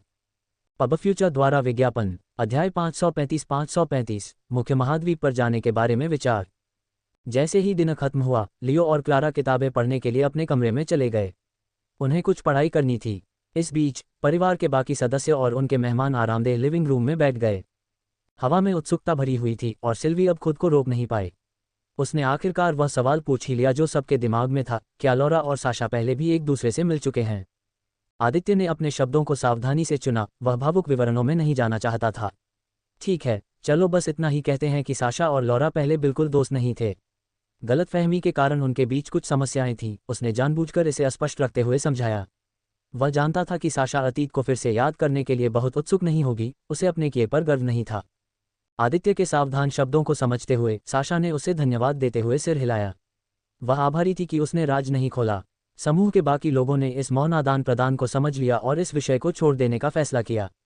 ये स्पष्ट था कि न तो साशा और न ही लॉरा अपने जटिल इतिहास पर विस्तार से बात करना चाहते थे और बाकी सभी ने इसका सम्मान किया। लॉरा आलीशान सोफे पर आराम से बैठी थी, उसकी नज़र कमरे पर घूम रही थी। उसने जूलिया, एलिसिया, रिया, लारा, सिल्वी, लिलित और साशा की शक्लें देखीं। इनमें से हर एक महिला बेहद खूबसूरत थी। उनमें से 4 को तो देवी भी कहा जाता था। अब तक के उसके अवलोकन से ऐसा लग रहा था कि न केवल 4 आधिकारिक मंगेतर बल्कि सिल्वी, लिलित और साशा को भी आदित्य में एक क्षणिक दिलचस्पी थी। तो आदित्य, क्या इसे ही वन मैन शो कहते हैं जिसमें सभी स्टार कलाकार होते हैं? लॉरा ने व्यंग्यात्मक लहजे में कहा। मेरा मतलब है, ये लगभग ऐसा है जैसे आप किसी रोमांटिक ब्लॉकबस्टर के लिए ऑडिशन ले रहे हों। आदित्य ने उसकी बातों को समझते हुए हंसते हुए कहा, आह, तुमने सब कुछ गलत समझ लिया है। यह कोई ब्लॉकबस्टर नहीं है, यह एक लंबे समय से चल रही सीरीज है जिसके समर्पित प्रशंसक हैं, उसने मजाकिया अंदाज में जवाब दिया। तुम्हें पता है, सभी नाटक और कथानक के उतार चढ़ाव को समझने के लिए एक गांव की जरूरत होती है। लॉरा मुस्कुराई, उसके चंचल उत्तर से संतुष्ट। कमरे में हल्कापन महसूस हुआ, मानो हर कोई बर्फ तोड़ने के लिए इसी तरह के सहज आदान प्रदान का इंतजार कर रहा था। लौरा आगे झुकी, सचमुच उत्सुक थी। तो आप में से प्रत्येक आदित्य के जीवन में कैसे आया? मुझे यकीन है कि आप सभी के पास बताने के लिए दिलचस्प कहानियां होंगी। पब फ्यूचर द्वारा विज्ञापन। जूलिया ने सबसे पहले जवाब दिया, उसकी आंखें यादों से चमक रही थीं। मैं 2.5 साल तक उनकी नौकरानी थी। उस दौरान वह बिल्कुल अलग इंसान थे। वह शराबी थे और बहुत जिम्मेदार नहीं थे। लेकिन फिर एक दिन जैसे स्विच फ्लिप हुआ, वह बेहतर के लिए बदल गए। वह एक पल के लिए रुकी, उस बदलाव भरे दिन के बारे में सोचते हुए जब आदित्य एक समर्पित राजा और एक देखभाल करने वाला पति बन गया। उस पल से हमारे जीवन ने बेहतर के लिए मोड़ लिया और वह आदमी बन गया जो वह आज है। एलिसिया ने अपनी कुर्सी पर पीछे झुकते हुए कहा, अच्छा, मैं आदित्य से पहली बार तब मिली थी जब मैं अपना चेहरा घूंघट में छिपा रही थी। मैं स्टारिन साम्राज्य में सीकर्स ऑफ इम्प्योरिटी गिल्ड के विस्तार के बारे में बात करने आई थी। उस समय मैंने उसके बदलावों की कहानियां सुनी थी और मैं खुद देखना चाहती थी। उसकी आवाज़ में प्रशंसा का भाव आ गया और यह पता चला कि अफवाहें सच थीं। उसने न केवल खुद को बदला है, बल्कि वह अपने साम्राज्य को इस विशाल साम्राज्य में विकसित करने में भी कामयाब रहा है। एलिसिया की सबसे अच्छी दोस्त सिल्वी ने बोलना शुरू किया और मुस्कुराने से खुद को नहीं रोक पाई। मैंने आदित्य से पहली बार तब मुलाकात की थी जब वह एलिसिया के साथ उसके परिवार से मिलने के लिए घर लौटा था। वह रुकी, उसकी आंखें चमक रही थीं। मुझे वह दिन ऐसे याद है जैसे कल की ही बात हो। उस दिन की हर बात मेरी यादों में एकदम साफ साफ अंकित है। रिया ने अपनी कहानी साझा की, उसके चेहरे पर गर्मजोशी थी। लारा के लिए, लारा अपने पति से मिलने से पहले बहुत गहरी नींद में थी। लारा के माता पिता ने लारा को सुला दिया था। लारा के माता पिता ने सुनिश्चित किया कि लारा 1000 साल से ज्यादा सोते हुए बूढ़ी ना हो जाए। फिर लारा के पति आदित्य आए और लारा को जगाया। उसने अपनी व्याख्या को सरल और सीधा रखते हुए बारीक विवरणों में बहुत गहराई से नहीं जाना चुना। अंत में साशा ने अपना गला साफ किया, अपनी कहानी सुनाई जिसमें कुछ नियम थे और उसने आदित्य को मारने का काम करने का फैसला किया। ये काम इकोनेक्सस साम्राज्य से आया था। रिया ने अपनी कहानी साझा की, उसके चेहरे पर एक गर्मजोशी भरा उदासीन भाव था। खैर, एलिसिया और मैं पहले से ही एक दूसरे को जानते थे। हम कई बार विभिन्न कारणों से मिल चुके थे। एक दिन उसने मुझे किसी ऐसे व्यक्ति के उपचार में मदद करने के लिए बुलाया जिसकी आंख पर बहुत बुरा निशान था। जब मैं वहां पहुंचा तो पता चला कि वह व्यक्ति कोई और नहीं बल्कि आदित्य था। वह धीरे से हंसी। ये थोड़ा अजीब है कि जीवन इस तरह कैसे चलता है, लेकिन उससे भी पहले आदित्य और मैं बहुत पुराने दोस्त हैं। हम बचपन के दोस्त थे, आप जानते हैं। हम हमेशा साथ खेलते थे। लारा ने आगे बोलते हुए सावधानीपूर्वक अपनी अनोखी स्थिति के बारे में बताया। लारा के लिए, लारा अपने पति से मिलने से पहले बहुत गहरी नींद में थी। किसी ने लारा को इतनी गहरी नींद में डाल दिया था कि लारा की उम्र बिल्कुल भी नहीं दिखी। फिर लारा के पति आदित्य आए और लारा को जगाया। उन्होंने अपनी व्याख्या को सरल और सीधा रखते हुए बारीक विवरणों में बहुत गहराई से नहीं जाना चुना। अंत में साशा ने अपना गला साफ किया और अपनी कहानी साझा की जिसकी शुरुआत अधिक जटिल थी। मैंने पहली बार आदित्य से एक बहुत बड़ी गड़बड़ी के कारण मुलाकात की थी। मेरे संगठन के एक हत्यारे ने नियमों को तोड़ दिया और आदित्य को मारने का काम करने का फैसला किया। ये काम इकोनेक्सस साम्राज्य से आया था। आगे बढ़ने से पहले उसने एक गहरी सांस ली। मज़ेदार बात यह है कि जब हम पहली बार मिले थे तो मैंने उससे सीधे कहा था कि मुझे इसमें कोई दिलचस्पी नहीं है। मैंने कहा कि मुझे परेशान मत करो या मेरी तलाश मत करो। लेकिन जैसा कि पता चला, जीवन में आपको आश्चर्यचकित करने का एक तरीका है। अंत में मैं ही वह थी जो उसके प्यार में पड़ गई। लौरा की नज़रें लिलित पर गईं, जो आराम से सोफे पर बैठी थी। और आप क्या कहती हैं, आंटी लिलित? लौरा ने आंटी शब्द का इस्तेमाल सम्मान के तौर पर करने का फैसला किया क्योंकि लिलित साशा की मां थी। लिलित ने लौरा की ओर गर्मजोशी से मुस्कुराते हुए जवाब दिया, ओह लौरा, तुम मुझे बस लिलित कह सकती हो। यहाँ औपचारिकताओं की कोई आवश्यकता नहीं है। लिलित ने अपनी कहानी जारी रखने से पहले आदित्य की ओर एक नज़र डाली। ठीक है, जब मैं पहली बार आदित्य से मिली थी तो वह बिल्कुल भी अच्छा नहीं था।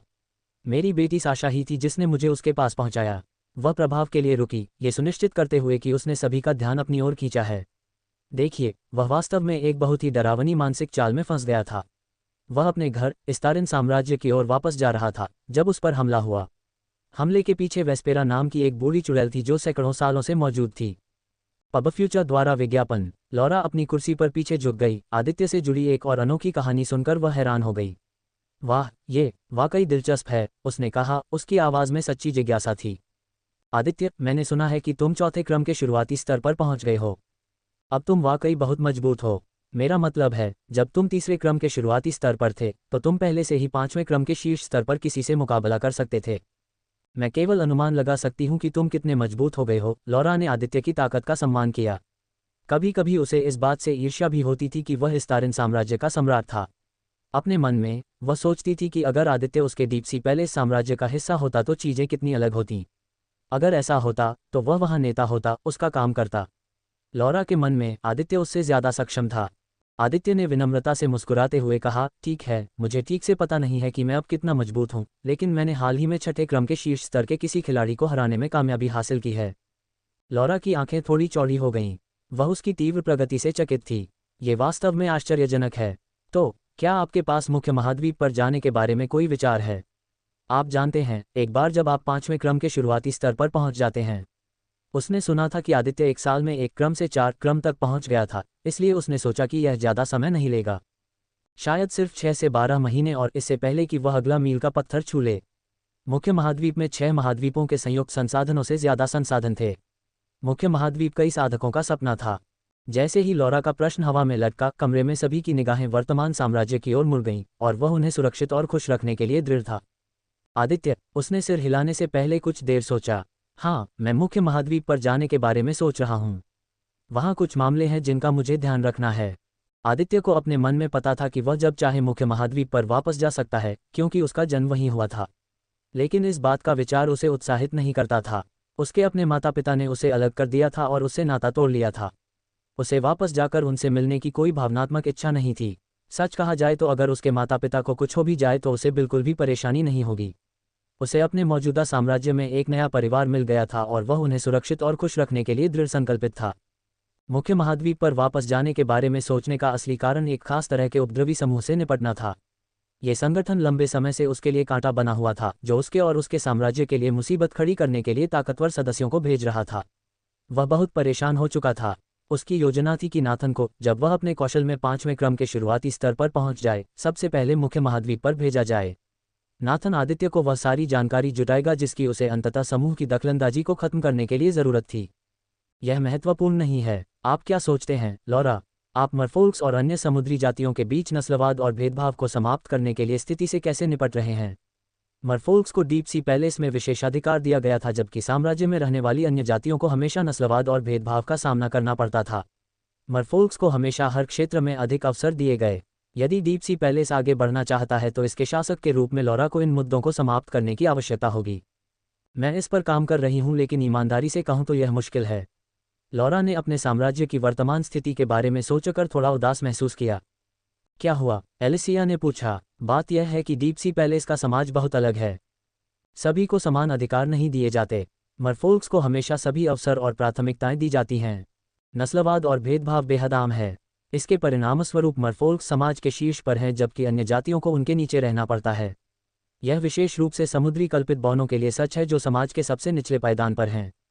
समुद्री कल्पित बौनों के साथ गुलामों जैसा व्यवहार किया जाता है, यहाँ तक कि अन्य जातियाँ भी उनके साथ बहुत बुरा व्यवहार करती हैं। आदित्य ने लौरा की जगह उत्तर दिया। चूंकि वह डीप सी पैलेस में गया था, उसने देखा था कि पूरी स्थिति कितनी बदतर थी।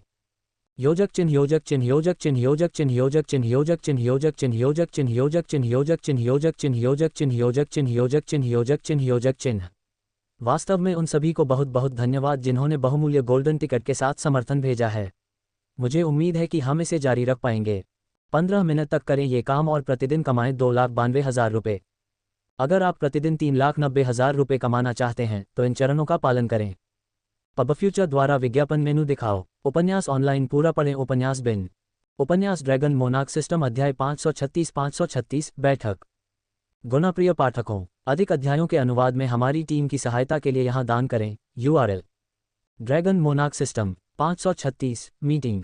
पबफ्यूचर द्वारा विज्ञापन अध्याय 536 बैठक। आप जानते हैं, डीप सी पैलेस वास्तव में एक अनुचित जगह है, आदित्य ने अपने शब्दों को सावधानी से चुनते हुए कहा। यह ऐसा है जैसे मरफोल्क्स को सभी अच्छी चीजें, सभी मौके मिलते हैं और बाकी सभी को बस इससे निपटना पड़ता है। लोगों के साथ उनकी जाति के आधार पर बहुत बुरा व्यवहार किया जाता है। मरफोल्क्स हमेशा शीर्ष पर होते हैं, जबकि अन्य जातियां, जैसे कि सी एल्व्स, सबसे नीचे होती हैं। बोलते समय आदित्य को डीप सी पैलेस में जाने का अपना अनुभव याद आ गया। यह अन्याय सिर्फ एक कहानी नहीं थी, उसने इसे अपनी आंखों से देखा था। ये स्थिति उन लोगों के लिए वाकई भयानक थी जो मरफोल्क्स के रूप में पैदा नहीं हुए थे। लेकिन रुको, और भी बहुत कुछ है, लौरा ने बात आगे बढ़ाते हुए कहा। डीप सी पैलेस वाकई बहुत मजबूत लग सकता है, दोनों ही मामलों में कि यह कैसे चलता है और इसकी लड़ाकू ताकतें क्या हैं। लेकिन बात यह है, ये शक्ति वास्तव में पूरी तरह से मेरी नहीं है। ये कई मजबूत कुलों, महत्वपूर्ण परिवारों और समूहों के बीच फैली हुई है जो लंबे समय से मौजूद हैं। और उस शक्ति पर मेरी पकड़, यह इतनी मजबूत नहीं है। अगर ये सभी मजबूत और महत्वपूर्ण लोग मेरे खिलाफ एकजुट हो जाएं, तो मैं बहुत जल्दी अपनी स्थिति से बाहर हो सकता हूँ। लॉरा ने अपनी बाहें क्रॉस करके उन्हें अपनी छाती पर दबाते हुए थोड़ा पीछे झुकी। देखो, मेरे अंडरकवर एजेंटों ने जो पता लगाया है, उसके अनुसार इनमें से बहुत से बड़े बड़े परिवार और समूह मुझे प्रभारी बनते देखना पसंद नहीं करते। देखो, वे सभी अपनी पुरानी सोच में ही उलझे हुए हैं। वे इतने आत्ममुग्ध हैं कि वे यह नहीं देख पाते कि उनके कुछ पुराने जमाने के नियम वास्तव में चीज़ों को बेहतर बनाने के बजाय बदतर बना रहे हैं। लॉरा ने रुककर कमरे में प्रतिक्रियाएं देखने के लिए कहा। यहाँ डीप सी पैलेस में मैं चीज़ों को बदलने की चाहत के लिए जानी जाती हूँ। मैं कुछ पुराने तरीकों से छुटकारा पाना चाहती हूँ और कुछ नए विचार लाना चाहती हूँ। यह मुझे इन शक्तिशाली लोगों के साथ टकराव के रास्ते पर ले जा रहा है। जल्दी या बाद में वे मुझसे छुटकारा पाने की कोशिश करेंगे। वे मुझे मारने की कोशिश भी कर सकते हैं या मेरे शासन के खिलाफ एक बड़ी लड़ाई शुरू कर सकते हैं। मैं उन्हें मेरे खिलाफ जाने का कोई कारण न देने के लिए सावधान रही हूँ, लेकिन यथार्थवादी रूप से कहें तो जल्दी या बाद में वे कोई न कोई बहाना ढूंढ ही लेंगे। यह आदर्शों का टकराव था। जबकि लॉरा बदलाव चाहती थी, वे अपने पुराने तरीकों को बनाए रखना चाहते थे। दोनों पक्षों के बीच टकराव अपरिहार्य था। लॉरा ने एक और खतरनाक खबर सुनाने से पहले गहरी सांस ली। और जैसे कि यह काफ़ी बुरा नहीं है, पड़ोस का एक साम्राज्य हम पर हमला करने के बारे में सोच रहा है। मेरे जासूसों ने मुझे बताया है कि वे युद्ध के लिए तैयार हो रहे हैं। कमरे में सन्नाटा छा गया। हर कोई लॉरा के शब्दों का वजन समझ रहा था। वह न केवल अपने साम्राज्य के भीतर की समस्याओं से जूझ रही थी, बल्कि बाहर से भी खतरों का सामना कर रही थी। अगर ये सभी मुद्दे एक ही समय में सामने आए, तो पूरा डीप सी पैलेस बिखर सकता है। एलिसिया ने अपना सिर झुकाया और ध्यान से अपने शब्दों का चयन करने की कोशिश की। मेरा मतलब अपमान करना नहीं है, लेकिन घर पर सब कुछ इतना अस्थिर है, क्या आपको चीज़ों को शांत रखने के लिए वहाँ नहीं होना चाहिए? लॉरा ने चिंता की सराहना करते हुए सिर हिलाया। मैं समझती हूँ कि तुम क्या कहना चाह रहे हो, लेकिन अभी मैंने जिन लोगों को प्रभारी बनाया है, वे युद्ध के लिए तैयार होने के मेरे निर्देशों का पालन कर रहे हैं। मुझे लगता है कि सबसे पहले हमारी सीमाओं के बाहर से आने वाले खतरों से निपटना ज़्यादा ज़रूरी है। फिर जब ये सब सुलझ जाएगा, तो मैं अपना ध्यान साम्राज्य के अंदर की गड़बड़ियों पर लगाऊंगी। मैं और भी मजबूत होने की कोशिश कर रही हूँ। जैसे ही मुझे लगेगा कि मेरे पास पर्याप्त शक्ति है, तो आप यकीन मानिए मैं घर की सफाई कर दूंगी और हमें नीचे खींचने वाली सभी बुरी चीज़ों से छुटकारा पाऊंगी। मैं इस बात से बहुत प्रभावित हूँ कि आपने ये सब कैसे सोचा। अगर आपको कभी मदद की ज़रूरत पड़े तो बस कह दीजिए। आखिरकार हम एक ही टीम में हैं। आदित्य ने ध्यान से सुना और लॉरा के शांतचित्त दृष्टिकोण से आश्चर्यचकित हुए बिना नहीं रह सका। इतनी सारी समस्याओं का सामना करने के बावजूद वह चीज़ों को अच्छी तरह संभालती दिख रही थी। लॉरा, मुझे कहना ही होगा, मैं इस बात से बहुत प्रभावित हूँ कि तुमने ये सब कैसे सोचा। अगर तुम्हें कभी मदद की ज़रूरत पड़े तो बस कह देना। आखिरकार हम एक ही टीम में हैं। पब फ्यूचर द्वारा विज्ञापन। आदित्य जानता था कि यह ऐसी स्थिति नहीं थी जिससे आप आसानी से निपट सकते थे। अगर ऐसा संभव होता तो लॉरा उन सभी शक्तिशाली परिवारों और गुटों से छुटकारा पाने के लिए कुछ सख्त लोगों को काम पर रख सकती थी जो उसे परेशान कर रहे थे। लेकिन यह एक गलत कदम होगा। राजनीति और सेना दोनों में ही उन परिवारों और गुटों का बहुत प्रभाव होता है कि चीज़ें कैसे आगे बढ़ें। उन्हें खत्म करने से पूरा साम्राज्य अस्त व्यस्त हो जाएगा। मैं यहाँ इसलिए आई हूँ कि मैं स्टारिन साम्राज्य के साथ अपने गठबंधन को और मजबूत बनाना चाहती हूँ। अगर मैं आधिकारिक तौर पर ट्रायम्विरेट एलायंस का हिस्सा बन सकती हूँ, तो बाहरी दुश्मन हम पर हमला करने से पहले 2 बार सोचेंगे, लॉरा ने अपने चेहरे पर एक विचारशील भाव के साथ समझाया। रिया ने भौहें चढ़ाईं। लेकिन क्या तुम्हें नहीं लगता कि अगर तुम ऐसा करोगी तो घर के शक्तिशाली परिवार और समूह नाराज हो जाएंगे? सबसे बुरी बात तो यह है कि वे तुम्हारे खिलाफ भी हो सकते हैं। लॉरा ने एक आधी मुस्कान दी जो उसकी आंखों तक नहीं पहुंची। अच्छा, मेरे पास और क्या विकल्प हैं? अगर मैं चुपचाप बैठी रहूं और कुछ न करूं, तो मेरा साम्राज्य इतना कमज़ोर हो जाएगा कि खुद की रक्षा नहीं कर सकेगा। जूलिया ने फिर कहा, क्यों न इन परिवारों और समूहों से कहा जाए कि वे अपनी सेना आपके साथ साझा करें। उनके पास बहुत सारे संसाधन हैं। लॉरा ने जवाब देने से पहले आह भरी। वास्तव में इसे समझने के लिए आपको डीप सी पैलेस में काम करने के तरीके के बारे में और अधिक जानने की आवश्यकता होगी। शुरू से ही बहुत से लोग मेरे नेता बनने से खुश नहीं थे। मैंने एक टूर्नामेंट जीतकर अपना स्थान अर्जित किया, निष्पक्ष और स्पष्ट। लेकिन कार्यभार संभालने के बाद भी मैंने इन परिवारों और समूहों से मदद लेने की कोशिश की है। उन्होंने मुझे लगभग अनदेखा ही किया है। उसकी आवाज़ में कोई भी उन अनकही संघर्षों का भार सुन सकता था जिनका सामना वह सिंहासन संभालने के बाद से कर रही थी। लॉरा ने मदद के लिए हाथ बढ़ाने की कोशिश की थी, लेकिन ये दीवार से बात करने जैसा था, कोई भी सुनने वाला नहीं था। इस वजह से मैं महारानी बनने से पहले जो भी नीतियां सोची थी, उनमें से किसी को भी लागू नहीं कर सकती। मैं सभी जातियों को समान अधिकार देने के लिए साम्राज्य की नीतियों और कानूनों को बदलने की योजना बना रही थी, लेकिन अब मुझे उसे रोकना होगा। सभी को लौरा के लिए बुरा लगा। वह हर तरफ से बहुत दबाव में थी। योजक चिन्ह, योजक चिन्ह, दृश्य परिवर्तन। अगले दिन, महामहिम, आपसे फिर से मिलकर बहुत अच्छा लगा, डेक्स्टन फर्ग्यूसन ने गर्मजोशी से मुस्कुराते हुए कहा। वह इको डोमिनियन साम्राज्य का सम्राट था। स्टारिन साम्राज्य के सम्राट आदित्य ने मुस्कुराते हुए डेक्स्टन से हाथ मिलाया। ये खुशी मेरी है, डेक्स्टन। स्टारिन साम्राज्य में आपका स्वागत है। मुझे उम्मीद है कि यहाँ आपकी यात्रा आसान रही होगी। पब फ्यूचर द्वारा विज्ञापन। बहुत बहुत धन्यवाद। पूछने के लिए, डेक्स्टन ने जवाब दिया। आपकी ज़मीन हमेशा एक तरह की शांति प्रदान करती है जो मुझे कहीं और नहीं मिलती। तभी हेफेस्ट साम्राज्य का राजा एडन उनके पास आया। आदित्य, डेक्स्टन, हमारी आखिरी मुलाकात को काफ़ी समय हो गया है, उसने दोनों पुरुषों से हाथ मिलाने के लिए हाथ आगे बढ़ाते हुए कहा। आदित्य ने एडन का गर्मजोशी से स्वागत किया। एडन, तुम्हें देखकर बहुत खुशी हुई। हेफेस्ट साम्राज्य में हालात कैसे हैं? एडन ने हंसते हुए कहा, हमेशा की तरह व्यस्त हूँ, लेकिन आप और डेक्स्टन ने मेरे राज्य के लिए जो भोजन उपलब्ध कराया है, उसकी बदौलत हम काम चला रहे हैं। आप क्या कर रहे हैं? आपके साम्राज्य में सब कुछ ठीक चल रहा है? एडन साइमन द्वारा की गई हरकतों के परिणाम के बारे में पूछ रहा था। आदित्य ने विनम्रतापूर्वक उत्तर दिया, सभी की कड़ी मेहनत की बदौलत हम काफ़ी अच्छा कर रहे हैं। कृपया मेरे पीछे आइए, आदित्य ने कहा और जटिल डिजाइनों से सजे गलियारे से नीचे की ओर मुड़ गया। एडन और डेक्स्टन उनके पीछे पीछे चल रहे थे। उनके प्रधानमंत्री सम्मानजनक दूरी पर उनके पीछे चल रहे थे। वे आखिरकार एक भव्य दरवाजे के पास पहुंचे, जिसे आदित्य ने खोला, जिससे अंदर बैठक कक्ष दिखाई दिया। कमरे के बीच में एक चौकोर आकार की लकड़ी की मेज थी, जिस पर विस्तृत डिजाइन उकेरे गए थे। मेज के चारों ओर 4 कुर्सियां रखी हुई थीं, जिनमें से प्रत्येक गद्देदार और अलंकृत रूप से सजी हुई थी। छत से लटके हुए चांद के पत्थर पूरे कमरे में एक नर्म, अलौकिक प्रकाश फैला रहे थे। ये पत्थर चांद की तरह चमक रहे थे और एक शांत आभा दे रहे थे। आप आराम से तशरीफ रखिए। तीनों नेता वर्गाकार मेज के चारों ओर बैठे थे। उनके प्रधानमंत्री उनसे थोड़ा पीछे स्थान पर बैठे थे। क्या हम शुरू करें? आदित्य ने एडन और डेक्स्टन दोनों की ओर देखते हुए पूछा। हाँ, चलो काम पर लग जाएं, एडन ने अपनी कुर्सी पर बैठते हुए जवाब दिया। डेक्स्टन ने सहमति में सिर हिलाया। बिल्कुल, चर्चा करने के लिए बहुत कुछ है।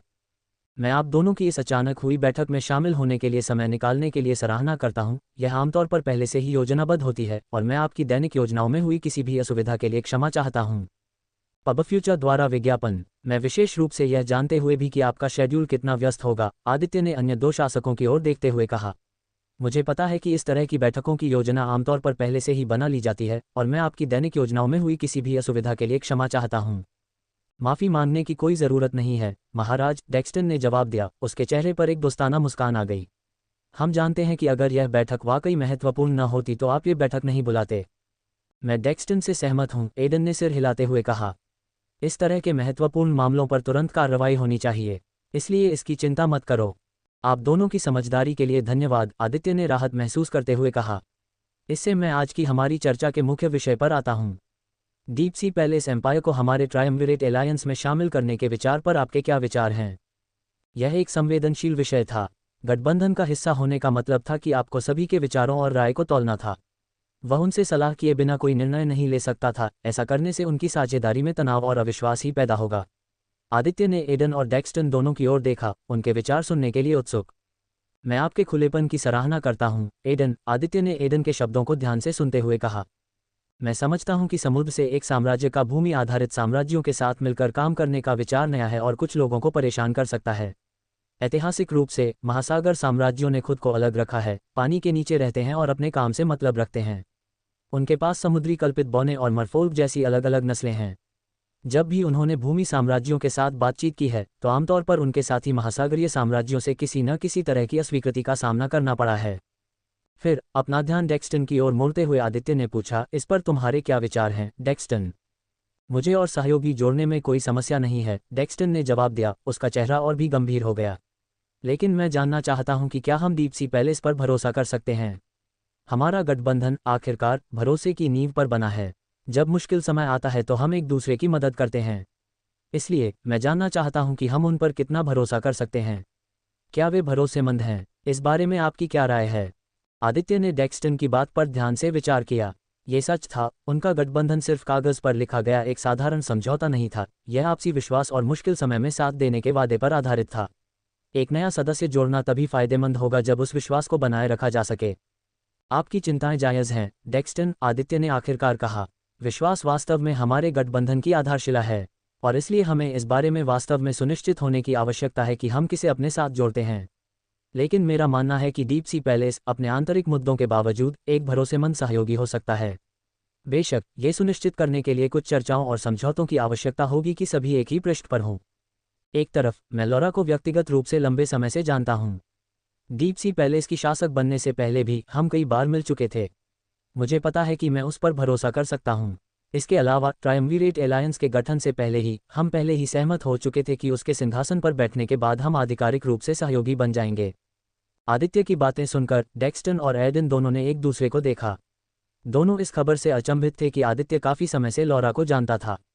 यह अप्रत्याशित था, लेकिन इसने निश्चित रूप से डीप सी पैलेस को उनके गठबंधन में लाने के पक्ष में तराजू को झुकाने में मदद की। अगर आप आदित्य लॉरा को इतने लंबे समय से जानते हैं तो इससे चीजें बदल जाती हैं, डेक्स्टन ने सिर हिलाते हुए कहा। किसी को व्यक्तिगत रूप से जानने का मतलब है कि विश्वास का एक स्तर है जिसे आसानी से दोहराया नहीं जा सकता। इसलिए अगर आप उसके लिए जमानत देते हैं तो मुझे नहीं लगता कि हमें संकोच करना चाहिए। एडन ने भी सिर हिलाते हुए कहा, मैं डेक्स्टन से सहमत हूं। जब बात भरोसे की आती है तो व्यक्तिगत रिश्ते बहुत महत्वपूर्ण होते हैं। अगर आप कह रहे हैं कि लॉरा भरोसेमंद है तो मेरे लिए यही काफ़ी है। फिर डेक्स्टन ने कहा, तो फिर चलिए आगे बढ़ते हैं और उसका और उसके साम्राज्य का हमारे गठबंधन में स्वागत करते हैं। ऐसा लगता है कि डीप सी पैलेस एक मजबूत और विश्वसनीय भागीदार हो सकता है।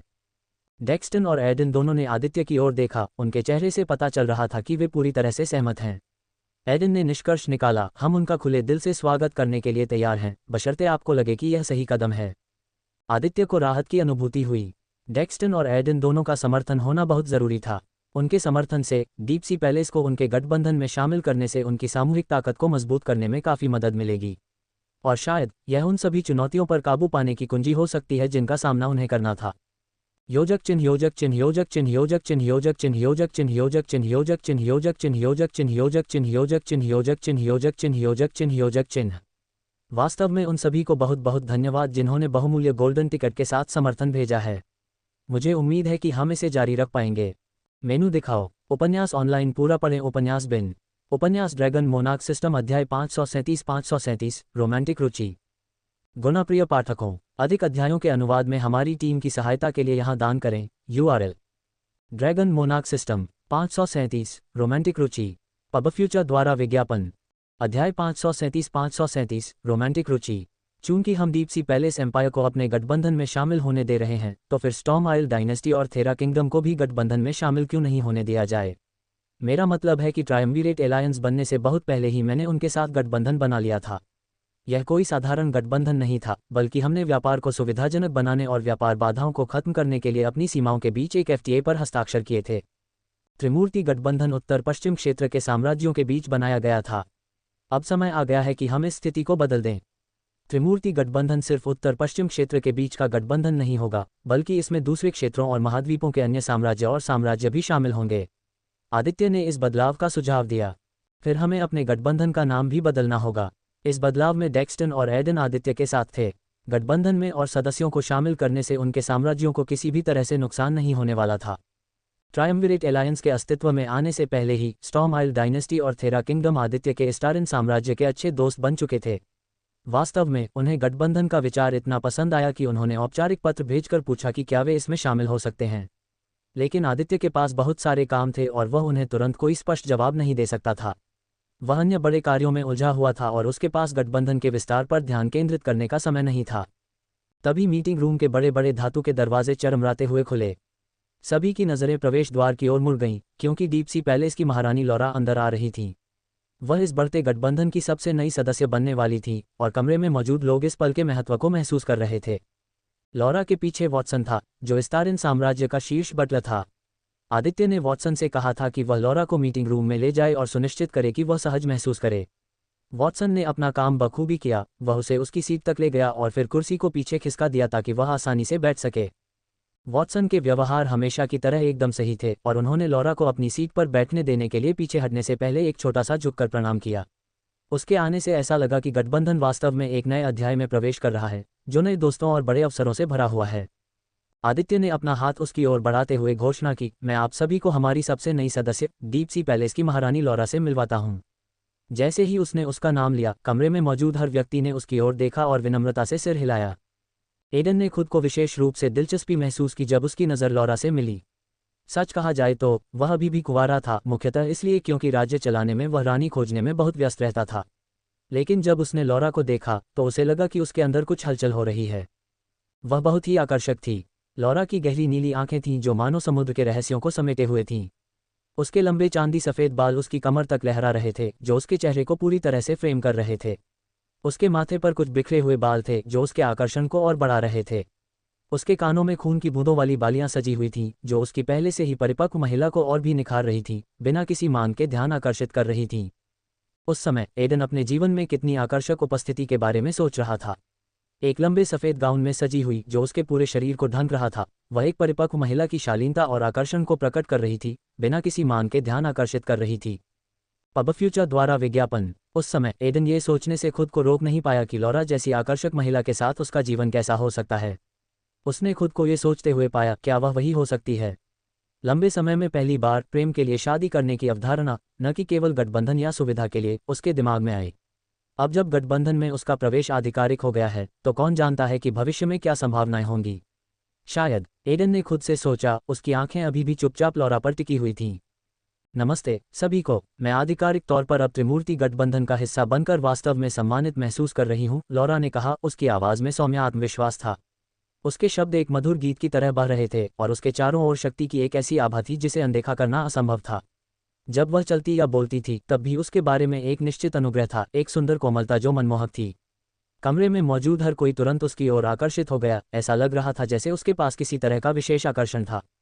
मेरी दोस्त लॉरा और मैं बहुत पुराने दोस्त हैं। मुझे कुछ महीने पहले ही उसके साम्राज्य में जाने का मौका मिला था, आदित्य ने कहा। वह लॉरा के साथ अपनी दोस्ती पर जोर देना चाहता था। इसका उद्देश्य एडन और डेक्स्टन को यह समझाना था कि लॉरा कोई आसान काम नहीं है। वह एक ऐसी इंसान है जिसका सम्मान किया जाना चाहिए, खासकर इसलिए क्योंकि उसे उसका समर्थन प्राप्त था। एडन, जो लॉरा से विशेष रूप से मंत्रमुग्ध था, ने इसे अपनी बात कहने का एक अवसर समझा। महाराज, मैंने डीप सी पैलेस के बारे में बहुत कुछ सुना है और हमेशा से वहां जाना चाहता था। शायद अब इस नए गठबंधन के साथ मुझे आखिरकार मौका मिल जाएगा, उसने कहा। उसके शब्दों में एक स्पष्ट गर्मजोशी थी। ये स्पष्ट था कि एडन को लॉरा में सिर्फ थोड़ी सी दिलचस्पी नहीं थी। जिस तरह से वह बात करता था, उसके हाव भाव में बदलाव, सभी संकेत इस बात की ओर इशारा करते थे कि जब वह उसके पास आता था तो वह ज्यादा उत्साहित रहता था। उसके कंधे कम सख्त लग रहे थे और उसकी आंखों में एक चमक थी, जैसे कि वह उसे बेहतर तरीके से जानने की संभावना से वाकई उत्साहित था। लॉरा ने एडन की स्पष्ट रुचि को देखा और जबकि यह चापलूसी थी, उसे उसकी अपेक्षाओं को प्रबंधित करना था। महाराज, मुझे माफ़ी मांगनी चाहिए। मैंने हाल ही में महारानी की भूमिका निभाई है और घर पर कई मुद्दे हैं जिन्हें मुझे आपको आधिकारिक निमंत्रण देने से पहले सुलझाना होगा। एडन, हालांकि स्पष्ट रूप से निराश था, उसने एक विनम्र मुस्कान के साथ इसे छिपाने की कोशिश की। ये पूरी तरह से समझ में आता है महाराज। शासन की जिम्मेदारियां कभी खत्म नहीं होती हैं, है ना? ये कहते हुए भी एडन बातचीत जारी रखने की कोशिश करने से खुद को रोक नहीं पाया। अगर आपको बुरा न लगे तो मैं पूछ सकता हूं कि पानी के नीचे के साम्राज्य पर शासन करना कैसा होता है? यह अवधारणा जमीन पर मौजूद किसी भी चीज़ से बहुत अलग है। लॉरा ने एडन की छोटी छोटी बातों को समझा, लेकिन वह बातचीत को आगे बढ़ाने में दिलचस्पी नहीं रखती थी। हालांकि वह विनम्र बनी रही। ठीक है, गतिशीलता निश्चित रूप से अलग है, लेकिन नेतृत्व का सार एक ही है, बुद्धिमानी और न्यायपूर्ण तरीके से शासन करना।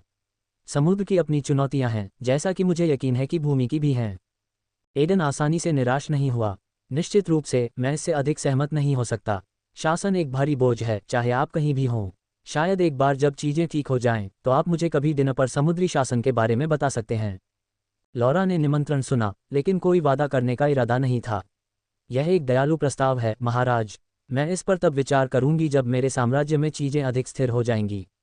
उसने किसी भी वास्तविक रुचि से ज्यादा कूटनीतिक शिष्टाचार के कारण उत्तर दिया। उसका ध्यान हाथ में मौजूद मामलों पर था, नया गठबंधन और अपने लोगों का कल्याण। एडन विनम्र और आकर्षक थी, लेकिन उसकी प्राथमिकताएं स्पष्ट थीं। शाही गठबंधनों और कूटनीतिक वार्ताओं के बीच भी वह दृढ़ रही। उसका ध्यान कभी भी अपनी अंतिम जिम्मेदारियों से दूर नहीं गया। जबकि लॉरा ने एडन के अच्छे रूप और शाही दर्जे को स्वीकार किया, ऐसे गुण जो कई महिलाओं को आकर्षक लग सकते हैं, उसने खुद को अलग मानदंडों पर रखा। आखिरकार वह गहरे समुद्र के महल की महारानी थी, एक ऐसा पद जो जीवन साथी के लिए अपनी आवश्यकताओं के साथ आता है। लॉरा एक गर्वित महिला थी। वह चाहती थी कि उसका पति उसके जितना ही बुद्धिमान हो। एडन चाहे कितना भी आकर्षक क्यों न हो, लेकिन वह उसके लिए उन सभी कसौटियों पर खरा नहीं उतरता था। इससे भी बढ़कर पहली नज़र में प्यार का विचार उसे एक परीक्षा जैसा लगता था, जिसमें वह लिप्त नहीं हो सकती थी। पब फ्यूचर द्वारा विज्ञापन। उसकी नज़र चुपके से आदित्य पर चली गई, वह आदमी जो उसके सबसे कमज़ोर पलों में उसकी ताकत का स्तंभ रहा था। जब वह कमज़ोर महसूस करती थी तो वह उसके साथ खड़ा रहता था, उसे सहारा और साथ देता था। आदित्य के साथ उसका एक भावनात्मक जुड़ाव था जो उसने किसी और के साथ अनुभव नहीं किया था, और इसने उसके दिल को झकझोर कर रख दिया। जैसे ही उसकी नज़र आदित्य से मिली, उसके दिमाग में विचारों की एक धारा बह निकली। आदित्य की पहले से ही कई पत्नियां हैं, उसके जीवन में मेरे लिए कोई जगह नहीं है।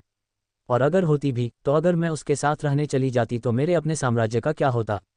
हमारी जिम्मेदारियां बहुत बड़ी हैं, हमारी दुनियाएं बहुत अलग हैं।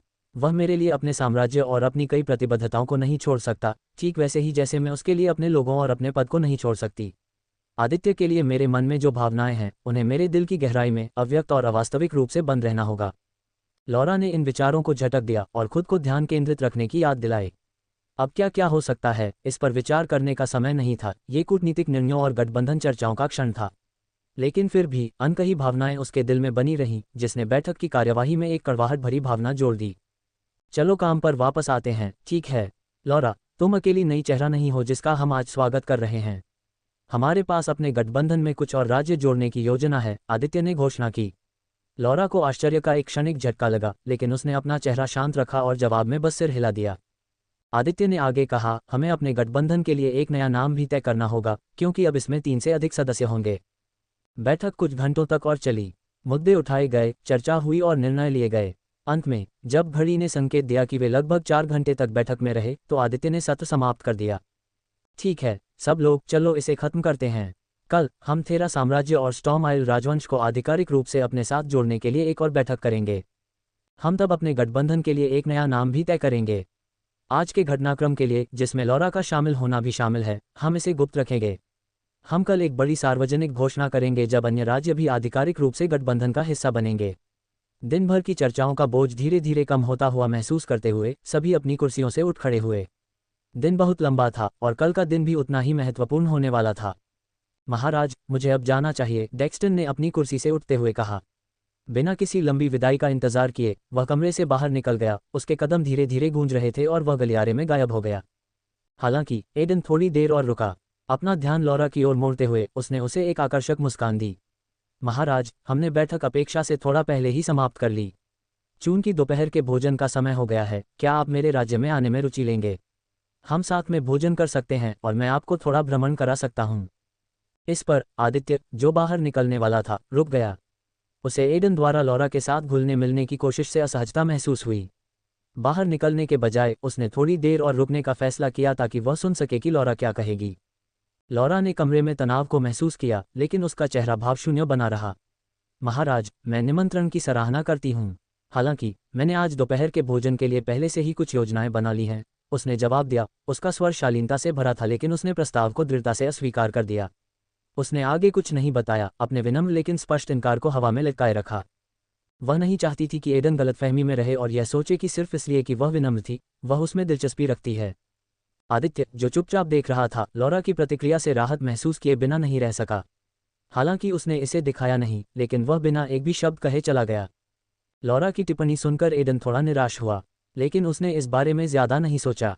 आखिरकार ये बहुत संभव था कि लौरा जैसे व्यस्त व्यक्ति ने पहले से ही दूसरी योजनाएं बना रखी हों। तो फिर हम कल या शायद अगली बार कोशिश कर सकते हैं। ये सुनकर लौरा की दाहिनी आंख फड़क उठी।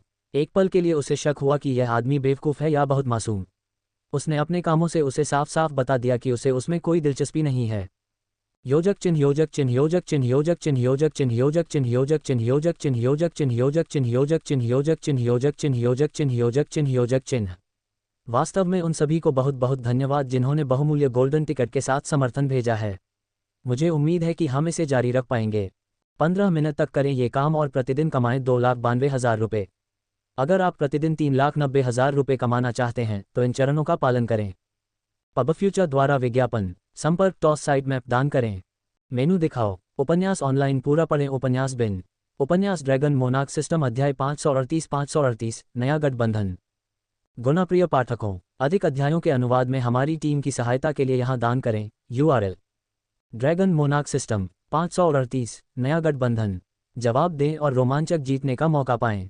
जवाब दें और रोमांचक जीतने का मौका पाएं। Reel stars. पब फ्यूचर द्वारा विज्ञापन। अध्याय 538 नया गठबंधन। लॉरा का दृष्टिकोण _ मीटिंग रूम से बाहर निकलते समय लॉरा को बहुत थकान महसूस हुई। सौभाग्य से मीटिंग सफल रही। सांस, मुझे उम्मीद है कि एडन हार मान लेगा। लॉरा एडन से निपटते निपटते थक गई। एडन सिर्फ सिरदर्द बनकर रह गया है।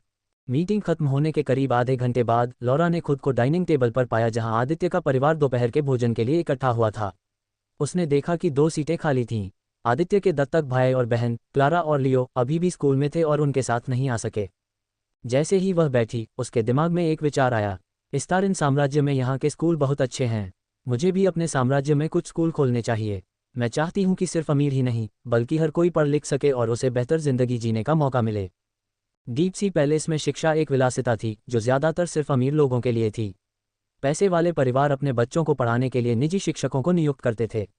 इसका मतलब ये था कि बहुत से लोगों को, खास तौर पर जिनके पास ज़्यादा पैसे नहीं थे, उन्हें सीखने का मौका नहीं मिलता था। अगर आप शिक्षित नहीं थे तो अच्छा काम पाना या अपने लिए बेहतर जीवन जीना मुश्किल था।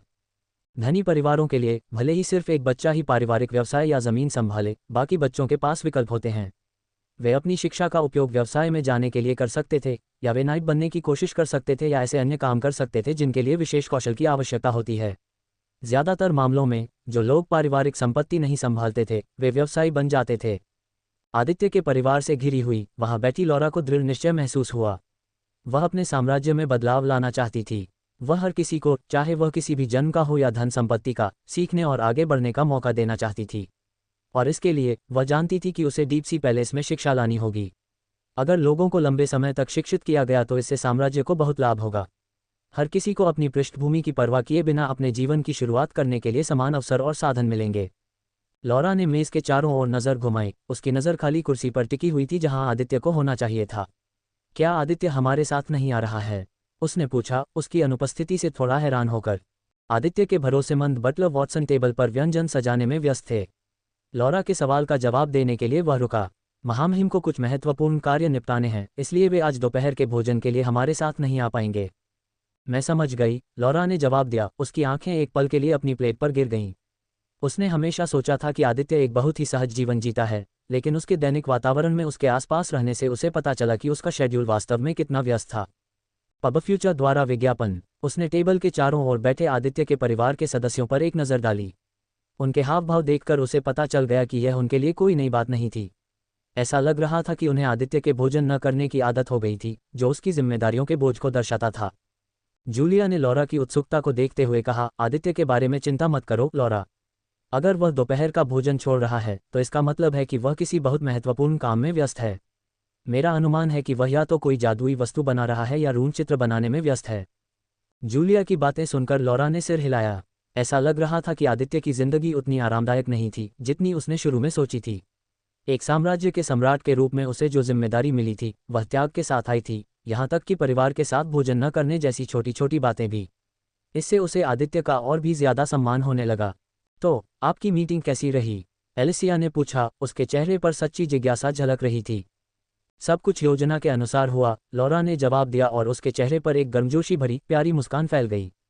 विस्तार से बताते हुए लॉरा ने बताया कि अगले दिन एक और मीटिंग तय की गई है।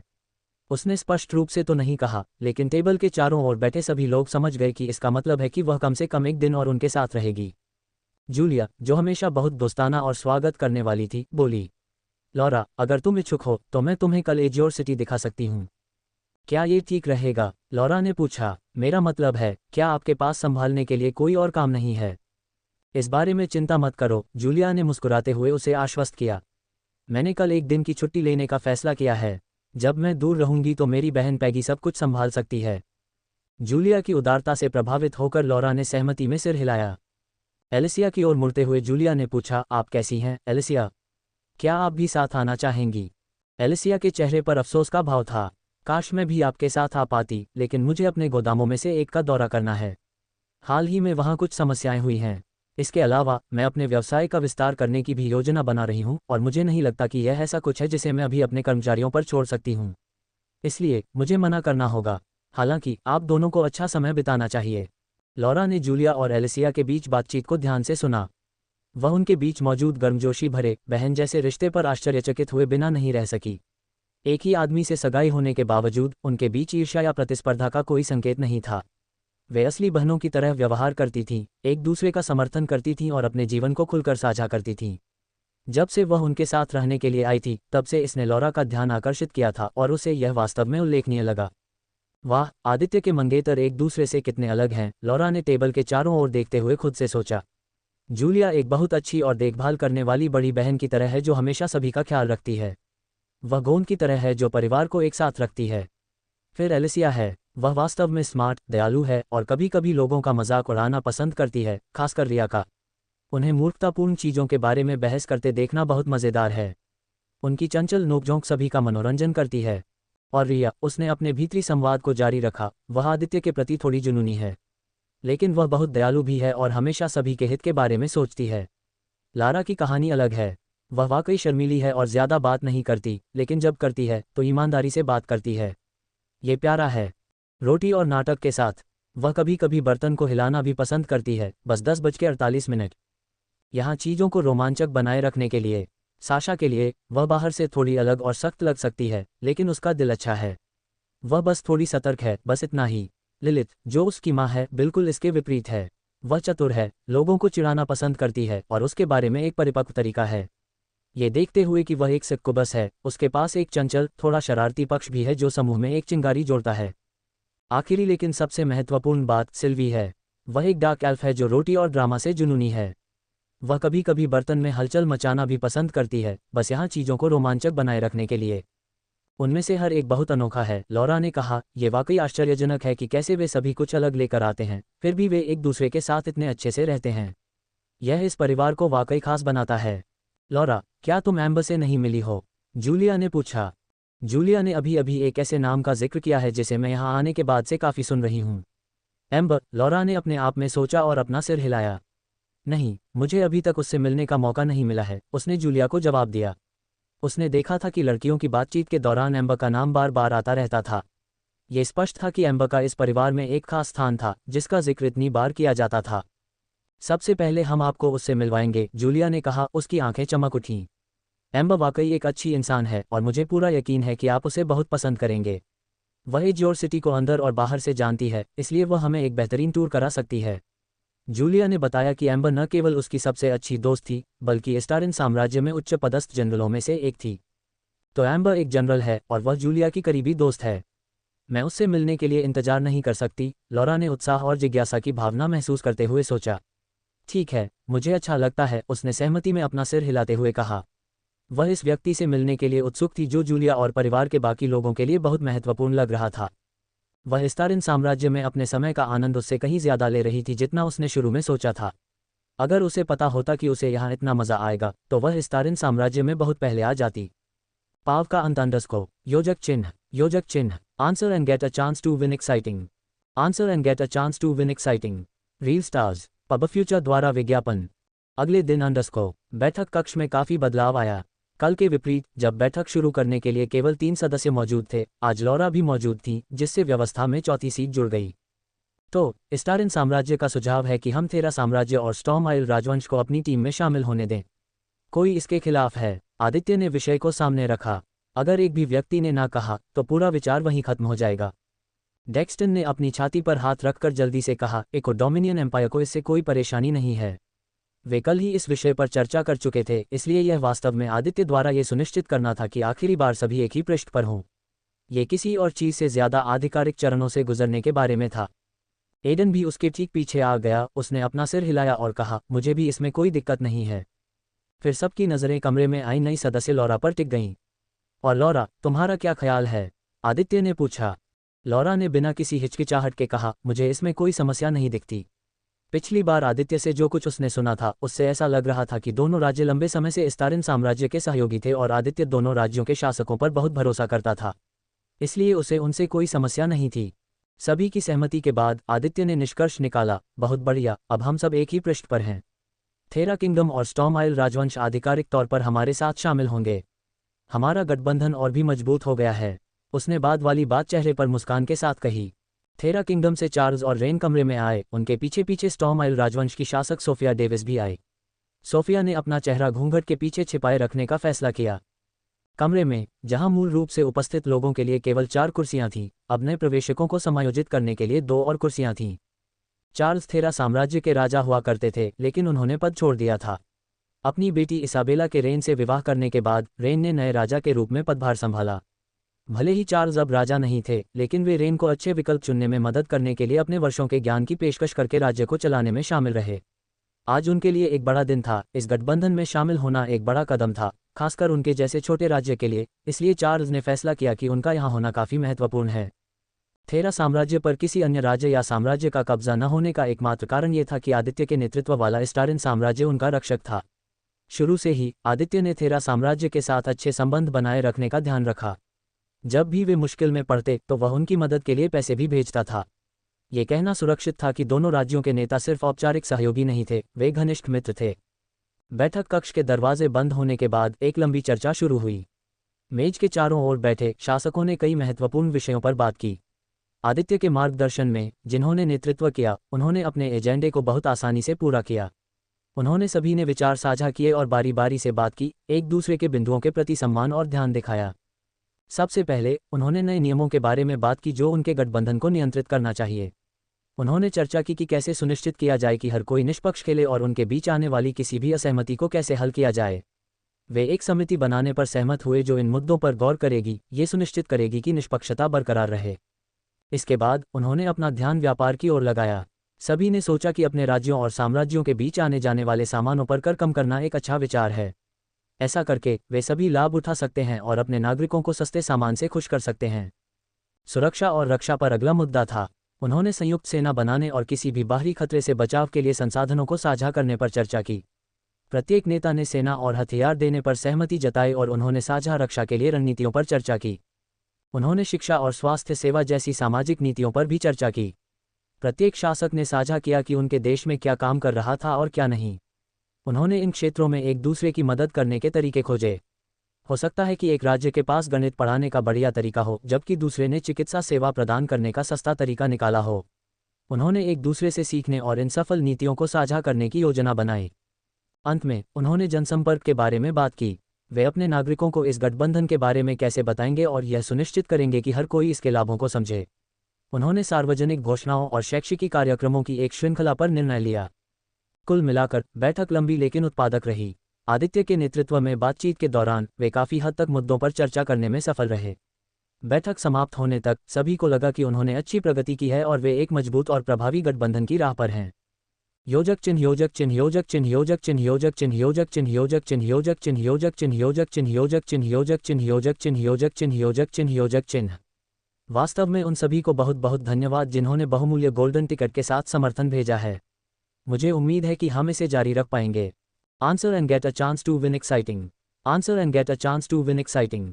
रील स्टार्स पब फ्यूचर द्वारा विज्ञापन। संपर्क टॉस साइट मैप दान करें। मेनू दिखाओ। उपन्यास ऑनलाइन पूरा पढ़ें। उपन्यास बिन। उपन्यास ड्रैगन मोनार्क सिस्टम अध्याय 539 प्रस्थान। गुणप्रिय पाठकों, अधिक अध्यायों के अनुवाद में हमारी टीम की सहायता के लिए यहाँ दान करें। URL ड्रैगन मोनार्क सिस्टम 539 प्रस्थान। पब फ्यूचर द्वारा विज्ञापन। अध्याय 539 प्रस्थान। दिन समाप्त होने से ठीक पहले हमारे एजेंडे में एक अंतिम मद है। आदित्य ने घोषणा की और कागजों का एक ढेर अपने प्रधानमंत्री स्पेंसर को सौंप दिया, जो उनकी कुर्सी के ठीक पीछे खड़े थे। चर्चा के लिए अंतिम विषय वह क्या है? एडन ने दिलचस्पी दिखाते हुए पूछा। हमें अपने गठबंधन के लिए एक नया नाम सोचना होगा, आदित्य ने कहा और उनके चेहरे पर एक बड़ी मुस्कान फैल गई। मैं किसी भी विचार के लिए तैयार हूँ। क्या किसी के पास कोई अच्छा नाम सुझाने के लिए कोई सुझाव है? उन्होंने कमरे में इधर उधर देखते हुए प्रत्येक नेता से नजरें मिलाते हुए पूछा। एडन के कुछ सुझाव देने से पहले सभी ने कुछ सेकंड तक सोचा। हम खुद को डाइंग आइल कॉन्टिनेंट फैक्शन क्यों नहीं कहते? आदित्य ने एडियन को घूरते हुए कहा, जबकि स्पेंसर ने उसकी ओर से समझाया। महाराज, मुझे नहीं लगता कि यह कोई अच्छा नाम होगा। खुद को डाइंग आइल कॉन्टिनेंट फैक्शन कहना कोई मतलब नहीं रखता, खासकर तब जब हमारा गठबंधन सिर्फ 6 सदस्यों से बना है। हमारे गठबंधन के बाहर भी अभी भी कई अन्य राज्य और साम्राज्य हैं, और साथ ही नाम भी बहुत बड़ा और बहुत उबाऊ है। आदित्य ने सहमति में अपना सिर हिलाया। माफ करना, मैं चीजों का नाम बताने में बहुत बुरा हूँ। एडन ने मुस्कुराकर लॉरा की तरफ देखा, लेकिन उसे निराशा हुई क्योंकि लॉरा कागज पर कुछ लिख रही थी और बातचीत पर ध्यान नहीं दे रही थी। हम कॉस्मिक टाइड एलायंस के साथ क्यों न जाएं? अचानक लॉरा ने यह सुझाव दिया। किसी ने भी उसके सुझाव को अस्वीकार नहीं किया। एक पल सोचने के बाद सभी को लगा कि यह उनके एलायंस के लिए एक उपयुक्त नाम होगा। मैं सहमत हूँ। क्या किसी को कोई आपत्ति है? सभी ने अपना सिर हिलाया। चूंकि हम एक समझौते पर पहुंच गए हैं, इसके साथ ही हमारी बैठक समाप्त होती है। इतने कम समय में इस बैठक में भाग लेने के लिए आपका धन्यवाद। एलायंस मीटिंग खत्म होने के बाद एडन ने लॉरा को फिर से अपने साथ डिनर पर आमंत्रित करने की कोशिश की, लेकिन उसने ये कहते हुए मना कर दिया कि उसने अपने बॉयफ्रेंड के साथ योजना बनाई है। इस बार उसे झूठ बोलना पड़ा क्योंकि वह जानती थी कि जब तक वह झूठ नहीं बोलेगी एडन हार नहीं मानेगा और उसे परेशान करना जारी रखेगा। लॉरा को यह बहुत परेशान करने वाला लगा, इसलिए उसने झूठ बोला। कहानी खत्म। और इसलिए गठबंधन की बैठक के बाद गठबंधन के नए सदस्यों को सार्वजनिक किया गया और साथ ही गठबंधन के नाम में भी बदलाव किए गए। सीकर्स ऑफ इम्प्योरिटी गिल्ड का उपयोग करके ये खबर जल्दी ही फैलाई गई। पूरे महाद्वीप में गिल्ड के प्रत्येक शाखा कार्यालय में ये खबर जनता को देखने के लिए गिल्ड मिशन बोर्ड के बगल में लगाई गई थी। गिल्ड में नियमित रूप से आने वाले लोगों की बड़ी संख्या के कारण ये खबर जल्द ही एक गर्म विषय बन गई। दिन के अंत तक ये खबर डाइंग आइल महाद्वीप के आसपास के अन्य राज्यों और साम्राज्यों के कानों तक और महाद्वीप के बाहर विदेशी राज्यों के कानों तक पहुंचने में कामयाब रही। पब फ्यूचर द्वारा विज्ञापन। कुछ लोग इस घोषणा के बारे में सुनकर असंतुष्ट थे। महासागरीय साम्राज्य के लिए भूमि साम्राज्य के साथ गठबंधन बनाना लगभग वर्जित माना जाता था, और ये तो बताना ही पड़ेगा कि गहरे समुद्र के महल साम्राज्य ने भूमि आधारित गठबंधन में शामिल हो गया था। कई चरमपंथी इससे बहुत असंतुष्ट थे, लेकिन वे इसके बारे में क्या कर सकते थे?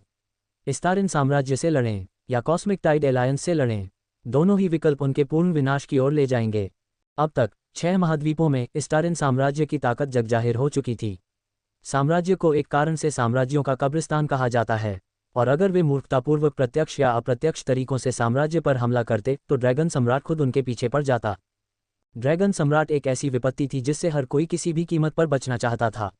वह एक ऐसी विपत्ति थी जो अपने रास्ते में आने वाली हर चीज़ को नष्ट कर देती थी। अगर कोई साम्राज्य या राज्य इस्टारिन साम्राज्य से उलझता है तो उसका साम्राज्य एक ही रात में आदित्य द्वारा जीत लिया जाएगा। 6 महाद्वीपों में से किसी के पास एक ही रात में 5वें स्तर के साम्राज्य को जीतने के लिए संसाधन या शक्ति नहीं थी, और अंत में उनका साम्राज्य इस्टारिन साम्राज्य द्वारा कब्जा कर लिया जाएगा। अब तक सभी ने इस कहानी को बार बार दोहराते हुए देखा था, और सबसे बुरी बात यह थी कि आबादी इस्तारिन साम्राज्य में शामिल होने से बहुत खुश थी, खासकर यह जानते हुए कि राजा आदित्य के शासन में उनका जीवन बदलने वाला था। उन्हें बेहतर अवसर और अधिक स्वतंत्रता मिलेगी, उन्हें सुरक्षा मिलेगी और भोजन और आश्रय की गारंटी दी जाएगी। इसका मतलब यह था कि आबादी विरोध करने के लिए सड़कों पर नहीं आएगी। आदित्य क्रूर था और साथ ही हिसाब किताब रखने वाला भी। वह अच्छी तरह जानता था कि उसे कब दयालु होना चाहिए और कब अपने हितों की रक्षा के लिए और समग्र भलाई के लिए क्रूर होना चाहिए। ड्रैगन सम्राट द्वारा एक शीर्ष 6 क्रम के साधक से लड़ने की खबर 6 महाद्वीपों के सभी बड़े साम्राज्यों के कानों तक पहुंच गई थी। आदित्य ने इस खबर को तब तक दबा कर रखा जब तक कि दक्षिणी क्षेत्र का मन घनत्व सामान्य नहीं हो गया, लेकिन एक बार जब चीजें सामान्य हो गईं तो सभी ने खबर सुनी। अगर आदित्य खुद 4th ऑर्डर होने के बावजूद पीक के 6th ऑर्डर कल्टीवेटर से लड़ने में सक्षम है तो इस्टारिन साम्राज्य को अब 5th ईयर राष्ट्र नहीं माना जा सकता है। उनके शासन में साम्राज्य 6th ईयर साम्राज्य बन गया था। केवल मुख्य महाद्वीप के राष्ट्र ही 6th ईयर या 7th ईयर तक पहुंचने में कामयाब रहे थे। वर्तमान इस्तारिन साम्राज्य इतनी शक्तिशाली ताकत बन चुका था कि एक बार जब इस गठबंधन की खबर डीप सी पैलेस साम्राज्य के पड़ोसियों के कानों तक पहुंची, जो हाल ही में साम्राज्य पर आक्रमण करने की तैयारी कर रहे थे, तो उन्हें अपनी योजना रद्द करनी पड़ी। कोई भी आपदा को भड़काना नहीं चाहता था। योजक चिन्ह। योजक चिन्ह। अगली सुबह मुझे यहाँ रहकर बहुत मजा आया। मुझे यहाँ बुलाने के लिए शुक्रिया। लॉरा ने अपना आभार व्यक्त करने के लिए आदित्य के सामने अपना सिर थोड़ा झुकाया। तुम मेरे सामने अपना सिर क्यों झुका रहे हो? मुझे लगा कि हम दोस्त हैं, और अगर किसी को माफ़ी मांगनी चाहिए तो वो मैं हूँ। मुझे उम्मीद है कि तुम मुझे किसी भी असुविधा के लिए माफ़ कर दोगे। बिल्कुल नहीं, सब कुछ एकदम सही था। हर कोई मेरे प्रति बहुत दयालु रहा है। मैंने यहाँ रहकर बहुत आनंद लिया, लॉरा ने जवाब दिया। फिर अगर तुम नहीं चाहते तो तुम जब चाहो हमारे साथ रहने के लिए यहाँ आ सकते हो। हम हमेशा तुम्हारा खुले दिल से स्वागत करेंगे। लॉरा उनके साथ करीब 3 दिन तक रही। इन 3 दिनों में वह पूरे परिवार के बहुत करीब आ गई। उसने न केवल आदित्य के एक अलग पहलू को जाना बल्कि आसपास के नए अद्भुत लोगों से भी मिली। धन्यवाद महाराज। लॉरा को यकीन था कि वह फिर से यहाँ रहने आएगी। आदित्य के अलावा उसने कुछ आदित्य बनाए और कई अलग अलग चीज़ों का अनुभव किया। ये यात्रा उसके लिए अविस्मरणीय होगी। धन्यवाद महाराज। लॉरा को यकीन था कि वह फिर से यहाँ रहने आएगी। आदित्य के अलावा उसने कुछ और दोस्त भी बनाए हैं। फिर वह एलिसिया, जूलिया, रिया और आदित्य के पीछे खड़ी अन्य लड़कियों की ओर मुड़ी। वे पहले ही अलविदा कह चुकी थीं। लॉरा ने बस उनके लिए सिर हिलाया, इससे पहले कि टेलीपोर्टेशन सरणी के रून घेरे चमकने लगे। अलविदा आदित्य। जैसे ही व्यूह के रून चक्र पूरी तरह चमक उठे, लॉरा ने अपने चेहरे पर एक सौम्य मुस्कान के साथ आदित्य को देखा। उसकी आंखों में उसके लिए गर्मजोशी और प्यार था। आदित्य को लगा कि उसकी ये आंखें उसके दिल और उसकी भावनाओं का प्रतिबिंब थीं। Less than null greater than less than नली ग्रेटर दैन स्वूश। लॉरा और उसकी निजी नौकरानी केटे गायब हो गई थीं। वे दोनों डीप सी पैलेस में वापस आ गई थीं। लॉरा के चले जाने के बाद आदित्य को उलझन महसूस हुई। उसकी आंखें लेस देन नली ग्रेटर दैन आह। आदित्य ने अपनी आंखें बंद की और गहरी सांस ली। जिस दिन लॉरा चली गई, जूलिया और लारा को लगा कि लॉरा की अनुपस्थिति के कारण ड्रैगन पैलेस थोड़ा अकेला हो गया है। भले ही वह उनके साथ केवल 3 दिनों के लिए रही, लेकिन उसकी उपस्थिति ने महल के चारों ओर चीज़ों को उज्ज्वल और भी अधिक खुशनुमा बना दिया था। लेस देन शून्य ग्रेटर दैन लेस देन शून्य ग्रेटर दैन लेस देन नली ग्रेटर दैन दृश्य परिवर्तन अंडरस्कोर। तो तुम कब वापस आओगे? एलिसिया ने पूछा। जब से आदित्य ने उसे पहली बार लिया है, एलिसिया बहुत परिपक्व और अधिक सुंदर दिखने लगी है। उसका व्यक्तित्व भी बदल गया है। हालांकि उसे यह स्वीकार करने में थोड़ी शर्मिंदगी महसूस हो रही थी, लेकिन वह उसे बहुत याद करने वाली थी। उसे आदित्य के साथ सोने का शौक हो गया था। उनकी नाइट लाइफ वाकई स्वस्थ और संतोषजनक थी। वह उसे बहुत याद करने वाली थी। अंदर ही अंदर वह चाहती थी कि वह जल्दी वापस आ जाए। मुझे पक्का पता नहीं है। परिस्थितियों के आधार पर मैं वहाँ 2 सप्ताह से लेकर 2 सप्ताह तक रह सकता हूँ। आदित्य ने वहाँ कम से कम 2 सप्ताह तक रहने की योजना बनाई थी। यही कारण है कि वह पिछले 2 सप्ताह से अतिरिक्त घंटे काम कर रहा है। पति। लारा ने आदित्य की ओर देखा। पब फ्यूचर द्वारा विज्ञापन। आदित्य ने लारा के सिर पर हाथ फेरा। वह बस मुस्कुराए और अपने पति के स्नेह को स्वीकार करते हुए अपनी आंखें बंद कर लीं। मैंने तुम्हारे लिए अपना खून काफ़ी छोड़ दिया है। अगर कुछ भी हो तो मुझसे संपर्क करना मत भूलना। मैं तुरंत घर वापस आ जाऊंगी। लारा ने मुस्कुराते हुए अपना सिर हिलाया। उसकी मुस्कान देखकर आदित्य उसे अपनी बाहों में खींचने से खुद को रोक नहीं पाया। मेरी पत्नी वाकई बहुत प्यारी है। फिर आदित्य ने उसके दोनों गालों और फिर उसके होंठों को चूमा, जिसे लारा ने स्वीकार कर लिया। हालांकि उसे शर्म आ रही थी क्योंकि दूसरी लड़कियां उसे देख रही थीं। आदित्य को पता था कि वह अपना पूरा ध्यान लारा पर नहीं दे सकता, इसलिए उसने एलिसिया, जूलिया और साशा के साथ भी ऐसा ही किया। आदित्य को डर था कि लिलित इस स्थिति में कुछ शरारत कर सकती है और सिल्वी भी उसका साथ देगी, लेकिन ऐसा कुछ नहीं हुआ जिससे उसे राहत मिली। स्पेंसर, यदि कोई आपात स्थिति हो तो तुम्हें पता है कि क्या करना है। स्पेंसर ने अपना सिर हिलाया। आदित्य ने रिया का हाथ थाम लिया और उसकी ओर मुस्कुराकर देखने लगा। क्या हम चलें? रिया ने सिर हिलाया। दोनों ने टेलीपोर्टेशन सरणी पर कदम रखा। अगले ही पल वे दोनों सबकी नज़रों से ओझल हो गए। हालांकि जूलिया हर बार आदित्य से अलग होने पर किसी से यह बात नहीं कहती थी, लेकिन वह दुखी और अकेली महसूस करती थी। आज भी वह दुखी और अकेली महसूस करती है। मैं अपनी प्रयोगशाला जा रही हूँ। वह लारा के लिए इलाज खोजने के लिए अपना शोध जारी रखने जा रही थी। लारा लाइब्रेरी जा रही है। दादाजी वॉटसन, अगर कोई लारा को ढूंढता है तो कृपया उन्हें बताएं कि लारा लाइब्रेरी में है। वॉटसन ने अपना सिर हिलाया और लारा को लिविंग रूम से बाहर जाते हुए देखा। दिन के कुछ समय के लिए लारा अपनी रहस्यमय बीमारी के कारण सोती थी। जब भी आदित्य आसपास नहीं होता तो वह किताबें पढ़ती थी। उसे किताबें पढ़ना बहुत दिलचस्प लगता था। एलिसिया और सिल्वी अब और नहीं रुकीं। दोनों सबसे अच्छी सहेलियां साथ साथ चली गईं। एलिसिया और सिल्वी को कुछ दिनों के लिए इथेरियल एम्पायर में वापस भेज दिया गया। वह कुछ दिनों के लिए अपने माता पिता के साथ रहने वाली थी। उसे उनकी बहुत याद आती थी। माँ, आप कहाँ जा रही हैं? साशा ने अपनी माँ से पूछा। मैं सोने जा रहा हूँ, लिलिथ ने बिना पीछे देखे उत्तर दिया। साशा ने अपनी माँ को नहीं रोका। उसने अपने संगठन की ओर जाने के लिए टेलीपोर्टेशन सरणी का उपयोग किया। हाल के महीनों में संगठन धीरे धीरे स्टारिन साम्राज्य के आसपास अपने संचालन को कम कर रहा है। स्टारिन साम्राज्य के नागरिकों से एक बार में इनाम लेना पूरी तरह से रोकना असंभव था। साथ ही वह धीरे धीरे उन लोगों से छुटकारा पा रही थी जो उसके प्रति वफादार नहीं थे और पैसे के प्रति वफादार थे।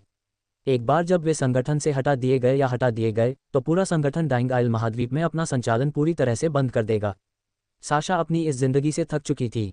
हम आदित्य के जन्मदिन के बारे में पूरी तरह से भूल गए थे, है न?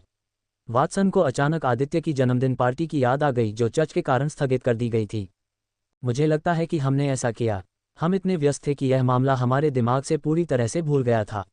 स्पेंसर ने कड़वी मुस्कान के साथ जवाब दिया। उन दोनों ने उसके जन्मदिन की पार्टी के लिए सरप्राइज प्लान बनाया था, लेकिन उनकी सारी प्लानिंग बेकार हो गई। शायद बाद में हम ऐसा कर सकें। स्पेंसर और वॉटसन ने एक दूसरे को देखा और फिर दोनों अपने अपने रास्ते पर चले गए। स्पेंसर अपनी गर्लफ्रेंड और जल्द ही अपनी पत्नी बनने वाली आर्या के साथ कुछ समय बिताने जा रहा था, जबकि वॉटसन अपने जुड़वां भाई से मिलने के लिए घर लौटने वाला था। योजक चिन्ह योजक चिन्ह योजक चिन्ह योजक चिन्ह योजक चिन्ह योजक चिन्ह योजक चिन्ह योजक चिन्ह योजक चिन्ह योजक चिन्ह योजक चिन्ह योजक चिन्ह योजक चिन्ह योजक चिन्ह योजक चिन्ह योजक चिन्ह। वास्तव में उन सभी को बहुत बहुत धन्यवाद जिन्होंने बहुमूल्य गोल्डन टिकट के साथ समर्थन भेजा है। मुझे उम्मीद है कि हम इसे जारी रख पाएंगे। 15 मिनट तक करें ये काम और प्रतिदिन कमाएं 2,92,000 रुपये। अगर आप प्रतिदिन 3,90,000 रुपये कमाना चाहते हैं तो इन चरणों का पालन करें। पब फ्यूचर द्वारा विज्ञापन, संपर्क टॉस साइट मैप दान करें। मेनू दिखाओ, उपन्यास ऑनलाइन पूरा पढ़ें। उपन्यास बिन, उपन्यास ड्रैगन मोनार्क सिस्टम अध्याय 540 दिव्य भूभाग कल्पित बौनों की भूमि। गुणप्रिय पाठकों, अधिक अध्यायों के अनुवाद में हमारी टीम की सहायता के लिए यहाँ दान करें। URL: dragon monarch system 540 Divya भूभाग कल्पित बौनों की भूमि। पब फ्यूचर द्वारा विज्ञापन, अध्याय 540 दिव्य भूभाग कल्पित बौनों की भूमि। इस अध्याय को कुछ विवरणों को ठीक करने के लिए संपादित किया गया है। रिया, उसकी माँ और उसकी दादी शाही कल्पित बौने हैं, उच्च कल्पित बौने नहीं। मैंने यह अध्याय लिखते समय ये गलती की, कृपया इस पर ध्यान दें। अंडरस्कोर सेलेस्टियल टेरन नाम सबसे पहले पहली एल्वेन महारानी द्वारा सोचा गया था, जबकि अन्य महाद्वीपों में आमतौर पर अपनी सीमाओं के भीतर कई राज्य, साम्राज्य और विभिन्न समूह होते हैं। सेलेस्टियल टेरन की पूरी भूमि पर केवल एक साम्राज्य का नियंत्रण था, इसलिए महाद्वीप और साम्राज्य का नाम एक ही था, जो सेलेस्टियल टेरन है। लेकिन हमेशा ऐसा नहीं था, एक साम्राज्य ही पूरे शो को चलाता था। यहाँ बहुत सारे एल्वेस रहते हैं और इसीलिए लोग कभी कभी इस जगह को एल्वेन महाद्वीप या एल्वेस की भूमि भी कहते हैं। इतिहास में बहुत पीछे जाकर देखें तो इस महाद्वीप पर रहने वाले एल्वेस किसी एक बड़े साम्राज्य या राज्य से संबंधित नहीं थे। इसके बजाय वे छोटे छोटे समूहों में रहते थे जिन्हें जनजातियां कहा जाता था।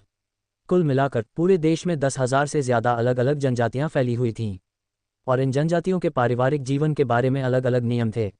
उदाहरण के लिए, कुछ जनजातियां अपने सदस्यों को दूसरी जनजातियों के लोगों से शादी करने की अनुमति नहीं देती थीं, जबकि अन्य जनजातियां वास्तव में इसे प्रोत्साहित करती थीं, ये कहते हुए कि यह एक अच्छी बात है। महाद्वीप पर इतने सारे अलग अलग कबीले रहते हैं, इसलिए यह कोई आश्चर्य की बात नहीं है कि उनके बीच हमेशा लड़ाइयाँ, झगड़े और मतभेद होते रहते थे। अक्सर जो कबीले मजबूत होते थे वे कमजोर कबीलों को धक्का देते थे, जिससे उन कमजोर कबीलों के लोग उनकी सेवा करते थे। ये ध्यान रखना बहुत ज़रूरी है कि जनजातियों के बावजूद एल्वेन समाज एकमात्र सत्तात्मक समाज था। एल्वेन महिलाएं घरों को चलाती थीं और अक्सर सरकार और सेना में उच्च पदों पर होती थीं। वास्तव में हर कबीले की एक महिला नेता होती थी, जिसे आमतौर पर less than null greater than elven माट्राक कहा जाता था। इस एल्वेन समाज में यह स्पष्ट था कि महिलाएं नियंत्रण में थीं। कोई यह भी कह सकता है कि एल्वेन महिलाएं पुरुषों की तुलना में अधिक कुशल, सुंदर, बहादुर और मजबूत थीं। अब इन 10,000 से ज़्यादा जनजातियों में आपको कई तरह के एल्वेस मिलेंगे। इनमें सामान्य elves, higher elves, royal elves, blood elves, moon elves, night elves, snow elves, dark elves, sea या जिन्हें आप एक्वाटिक एल्वेस कह सकते हैं, वुड एल्वेस, सन एल्वेस और यहाँ तक कि हाफ एल्व्स भी शामिल थे। तो कुल मिलाकर पूरे महाद्वीप में 10 अलग अलग तरह के एल्वेस रहते थे। सभी 10 अलग अलग प्रकार के कल्पित बौनों में से हाफ एल्व्स सबसे ज़्यादा भेदभाव वाला समूह था। हाफ एल्व्स कुछ और नहीं बल्कि ऐसे कल्पित बौने थे जो आधे एल्फ और आधे अन्य जातियों के थे, जैसे कि मनुष्य या जानवर जाति आदि। हाफ एल्व्स को शुद्ध रक्त वाले कल्पित बौने नीची नज़र से देखते हैं। आज भी हाफ एल्व्स को सबसे ज़्यादा भेदभाव और घृणा का सामना करना पड़ता है। हाफ एल्व्स के साथ गुलामों जैसा व्यवहार किया जाता है और उन्हें गुलामों की तरह इस्तेमाल किया जाता है। पब फ्यूचर द्वारा विज्ञापन, एल्व्स के अन्य रूप भी हुआ करते थे, लेकिन समय के साथ या तो वे रूप उनके आसपास के वातावरण और भोजन और पानी की उपलब्धता के कारण विकसित हो गए या फिर उनका वंश समाप्त हो गया। नाइट एल्व्स के साथ भी यही स्थिति है। नाइट एल्व्स उन एल्व्स में से एक हैं जो वर्तमान में विलुप्त होने के कगार पर हैं। एल्व्स के लिए बच्चे पैदा करना पहले से ही बहुत मुश्किल है, और नाइट एल्व्स और रॉयल एल्व्स के लिए ये कठिनाई 2 से 4 गुना बढ़ जाती है। इसलिए इस कारण से नाइट एल्व्स और रॉयल एल्व्स की संख्या हमेशा कम रही है। संख्या कभी भी 10,000 के आंकड़े को पार नहीं कर पाए, जबकि इतिहास के अधिकांश भाग के लिए रॉयल एल्व्स सबसे ऊपर रहे हैं, अक्सर मजबूत जनजातियों के नेता रहे हैं। नाइट एल्व्स के लिए यह इतना सच नहीं था। नाइट एल्व्स अलग नहीं हुए बल्कि उन्होंने एक साथ एक जनजाति बनाई। वर्षों के संघर्षों और अन्य जनजातियों के साथ लड़ाई के बाद उनकी संख्या एक ऐसे बिंदु पर पहुंच गई थी कि 1000 साल की शांति के बाद भी उनकी संख्या कभी भी ठीक नहीं हुई और विलुप्त होने के कगार पर थी। पूरे इतिहास में हमेशा कुछ नेता रहे हैं जिन्हें एल्वेन माट्रास के नाम से जाना जाता है, जो बड़े सपने देखते थे और सभी जनजातियों को एक शासन के तहत एक साथ लाना चाहते थे। लगभग 7000 साल पहले एक विशेष एल्वेन माट्रा ने इस सपने को साकार किया और सेलेस्टियल टेरन की पहली महारानी बनी। लगभग उसी समय बहुत सारी बाहरी ताकतें, यानी अन्य देशों की सेनाएं, एल्वेन क्षेत्र में आ रही थीं और जनजातियों के बीच लड़ाई और असहमति का फायदा उठा रही थीं। इन विदेशी घुसपैठियों ने केवल चीज़ों को बदतर बना दिया और एल्व्स के लिए और भी अधिक पीड़ा और मृत्यु का कारण बना। तभी पहली महारानी, जो एक रॉयल एल्फ थी, ने कदम रखा। वह वाकई बहुत होशियार थी और बहुत मेहनत करती थी। उसने अपनी बुद्धि और अपने कौशल का इस्तेमाल न केवल सभी एल्वेन जनजातियों को एक साथ लाने के लिए किया, बल्कि सभी विदेशी दुश्मनों को बाहर निकालने के लिए भी किया। उसने सभी प्रकार के एल्व्स के साथ एक जैसा व्यवहार किया और सुनिश्चित किया कि हर कोई इस नए एकजुट साम्राज्य में शामिल महसूस करे। आज भी 7000 साल बाद बहुत से एल्वेस अभी भी इस बारे में बात करते हैं कि वह कितनी महान थी। पूरे महाद्वीप में उसकी मूर्तियां देखी जा सकती हैं जो सभी को उसके द्वारा किए गए अद्भुत कामों की याद दिलाती हैं। आदित्य को यकीन नहीं हुआ कि वह क्या सुन रहा है और उसके चेहरे पर पूरी तरह से हैरानी साफ झलक रही थी। रुको, तुम मुझे बता रही हो कि तुम्हारी दादी पहली महारानी हैं। उसे पता था कि रिया के कुछ महत्वपूर्ण पारिवारिक रिश्ते हैं, खास तौर पर रॉयल एल्फ के तौर पर, लेकिन यह उसकी कल्पना से कहीं परे था। रिया ने थोड़ा हंसते हुए कहा, हाँ, मुझे लगता है कि मैं बस इतनी ही भाग्यशाली हूँ। यहाँ के लोग वास्तव में मेरी दादी से प्यार करते हैं और उनका सम्मान करते हैं। ये कहते हुए उसने गाड़ी की खिड़की से बाहर देखा। उस समय वे दोनों सेलेस्टियल टेरन की राजधानी शहर से होकर जा रहे थे और वे रिया की माँ से मिलने जा रहे थे, जो साम्राज्य की वर्तमान शासक हैं। मुझे लगा कि तुम्हारी दादी मर गई हैं। आदित्य ने यही सुना था। बिल्कुल नहीं, तो अब आपकी अद्भुत दादी कहाँ हैं? आदित्य को और अधिक जानने की उत्सुकता थी। रिया ने जवाब दिया, ठीक है, वह अपना समय मुख्य महाद्वीप पर एकांत जगह पर बिता रही है, अपनी आध्यात्मिक साधना पर ध्यान केंद्रित कर रही है। उसने फैसला किया कि अब शासन से पीछे हटने और मेरी माँ को कार्यभार संभालने का समय आ गया है। आखिरी बार मैंने उसे लगभग 5 साल पहले देखा था और तब भी हमारी मुलाकात बहुत छोटी थी। उसने हमारे परिवार के अलावा किसी से मिलना बंद कर दिया है। केवल मैं और मेरी माँ ही जानते हैं कि वह मुख्य महाद्वीप पर जीवित है। यहाँ तक कि मेरी मौसी को भी इस बारे में नहीं पता। और अब तुम्हें सच्चाई पता चल गई है। पब फ्यूचर द्वारा विज्ञापन। चिंता मत करो, मेरा मुंह हमेशा बंद रहता है। मेरा सपना है कि मैं एक दिन अपनी दादी की तरह बनूं, रिया ने कहा। उसकी आंखें गाड़ी की खिड़की के बाहर के दृश्य पर टिकी थीं। आदित्य ने उसे देखा और उसे यकीन हो गया कि उसमें क्षमता है।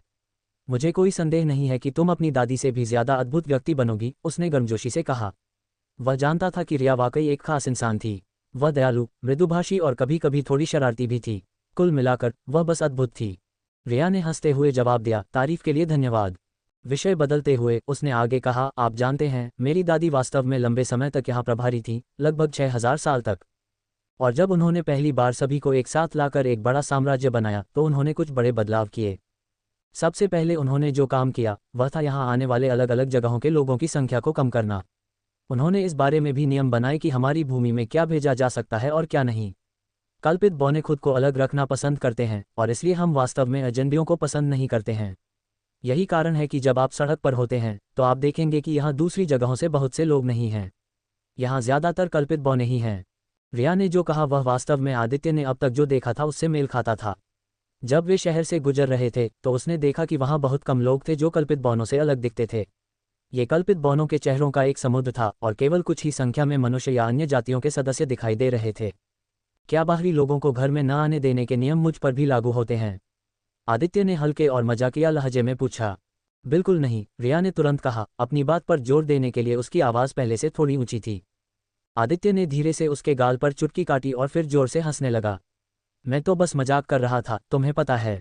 विषय बदलते हुए रिया ने कहा, ऐसे कई कारण हैं जिनकी वजह से एल्फ्स आमतौर पर अपने आप में ही रहते हैं और दूसरी जगहों पर नहीं रहते। इसके पीछे राजनीति और हमारी परंपराओं से जुड़े कुछ गंभीर कारण हैं। बहुत समय पहले, ठीक कहें तो 7000 साल पहले, दूसरी जगहों से आए कुछ साम्राज्यों ने यहाँ बहुत बुरे काम किए थे। इसलिए बहुत से एल्फ्स दूसरे देशों और बाहर के लोगों के बारे में नकारात्मक नजरिया रखते हैं।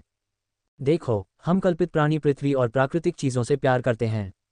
हम वास्तव में शांति और स्थिरता का आनंद लेते हैं और जब हम प्राकृतिक दुनिया के करीब होते हैं तो हमें सबसे ज़्यादा खुशी महसूस होती है। लेकिन जब हमने दूसरी जगहों से आए लोगों के लिए अपने दरवाजे खोले तो हमें शांति नहीं मिली। इसके बजाय वे अपने साथ युद्ध लेकर आए और इससे हमारे लोगों को बहुत दर्द, मौत और पीड़ा हुई। आदित्य ने अपनी समझ में सिर हिलाया। मेरी दादी और मेरी माँ ने हमेशा दूसरे देशों की लड़ाइयों से दूर रहने की कोशिश की है। वे हमेशा तटस्थ रहना चाहती हैं। यही कारण है कि हमारे स्थान सेलेस्टियल टेरन में वास्तव में दुश्मन नहीं हैं, लेकिन हमारे पास करीबी दोस्त भी नहीं हैं, रिया ने समझाया।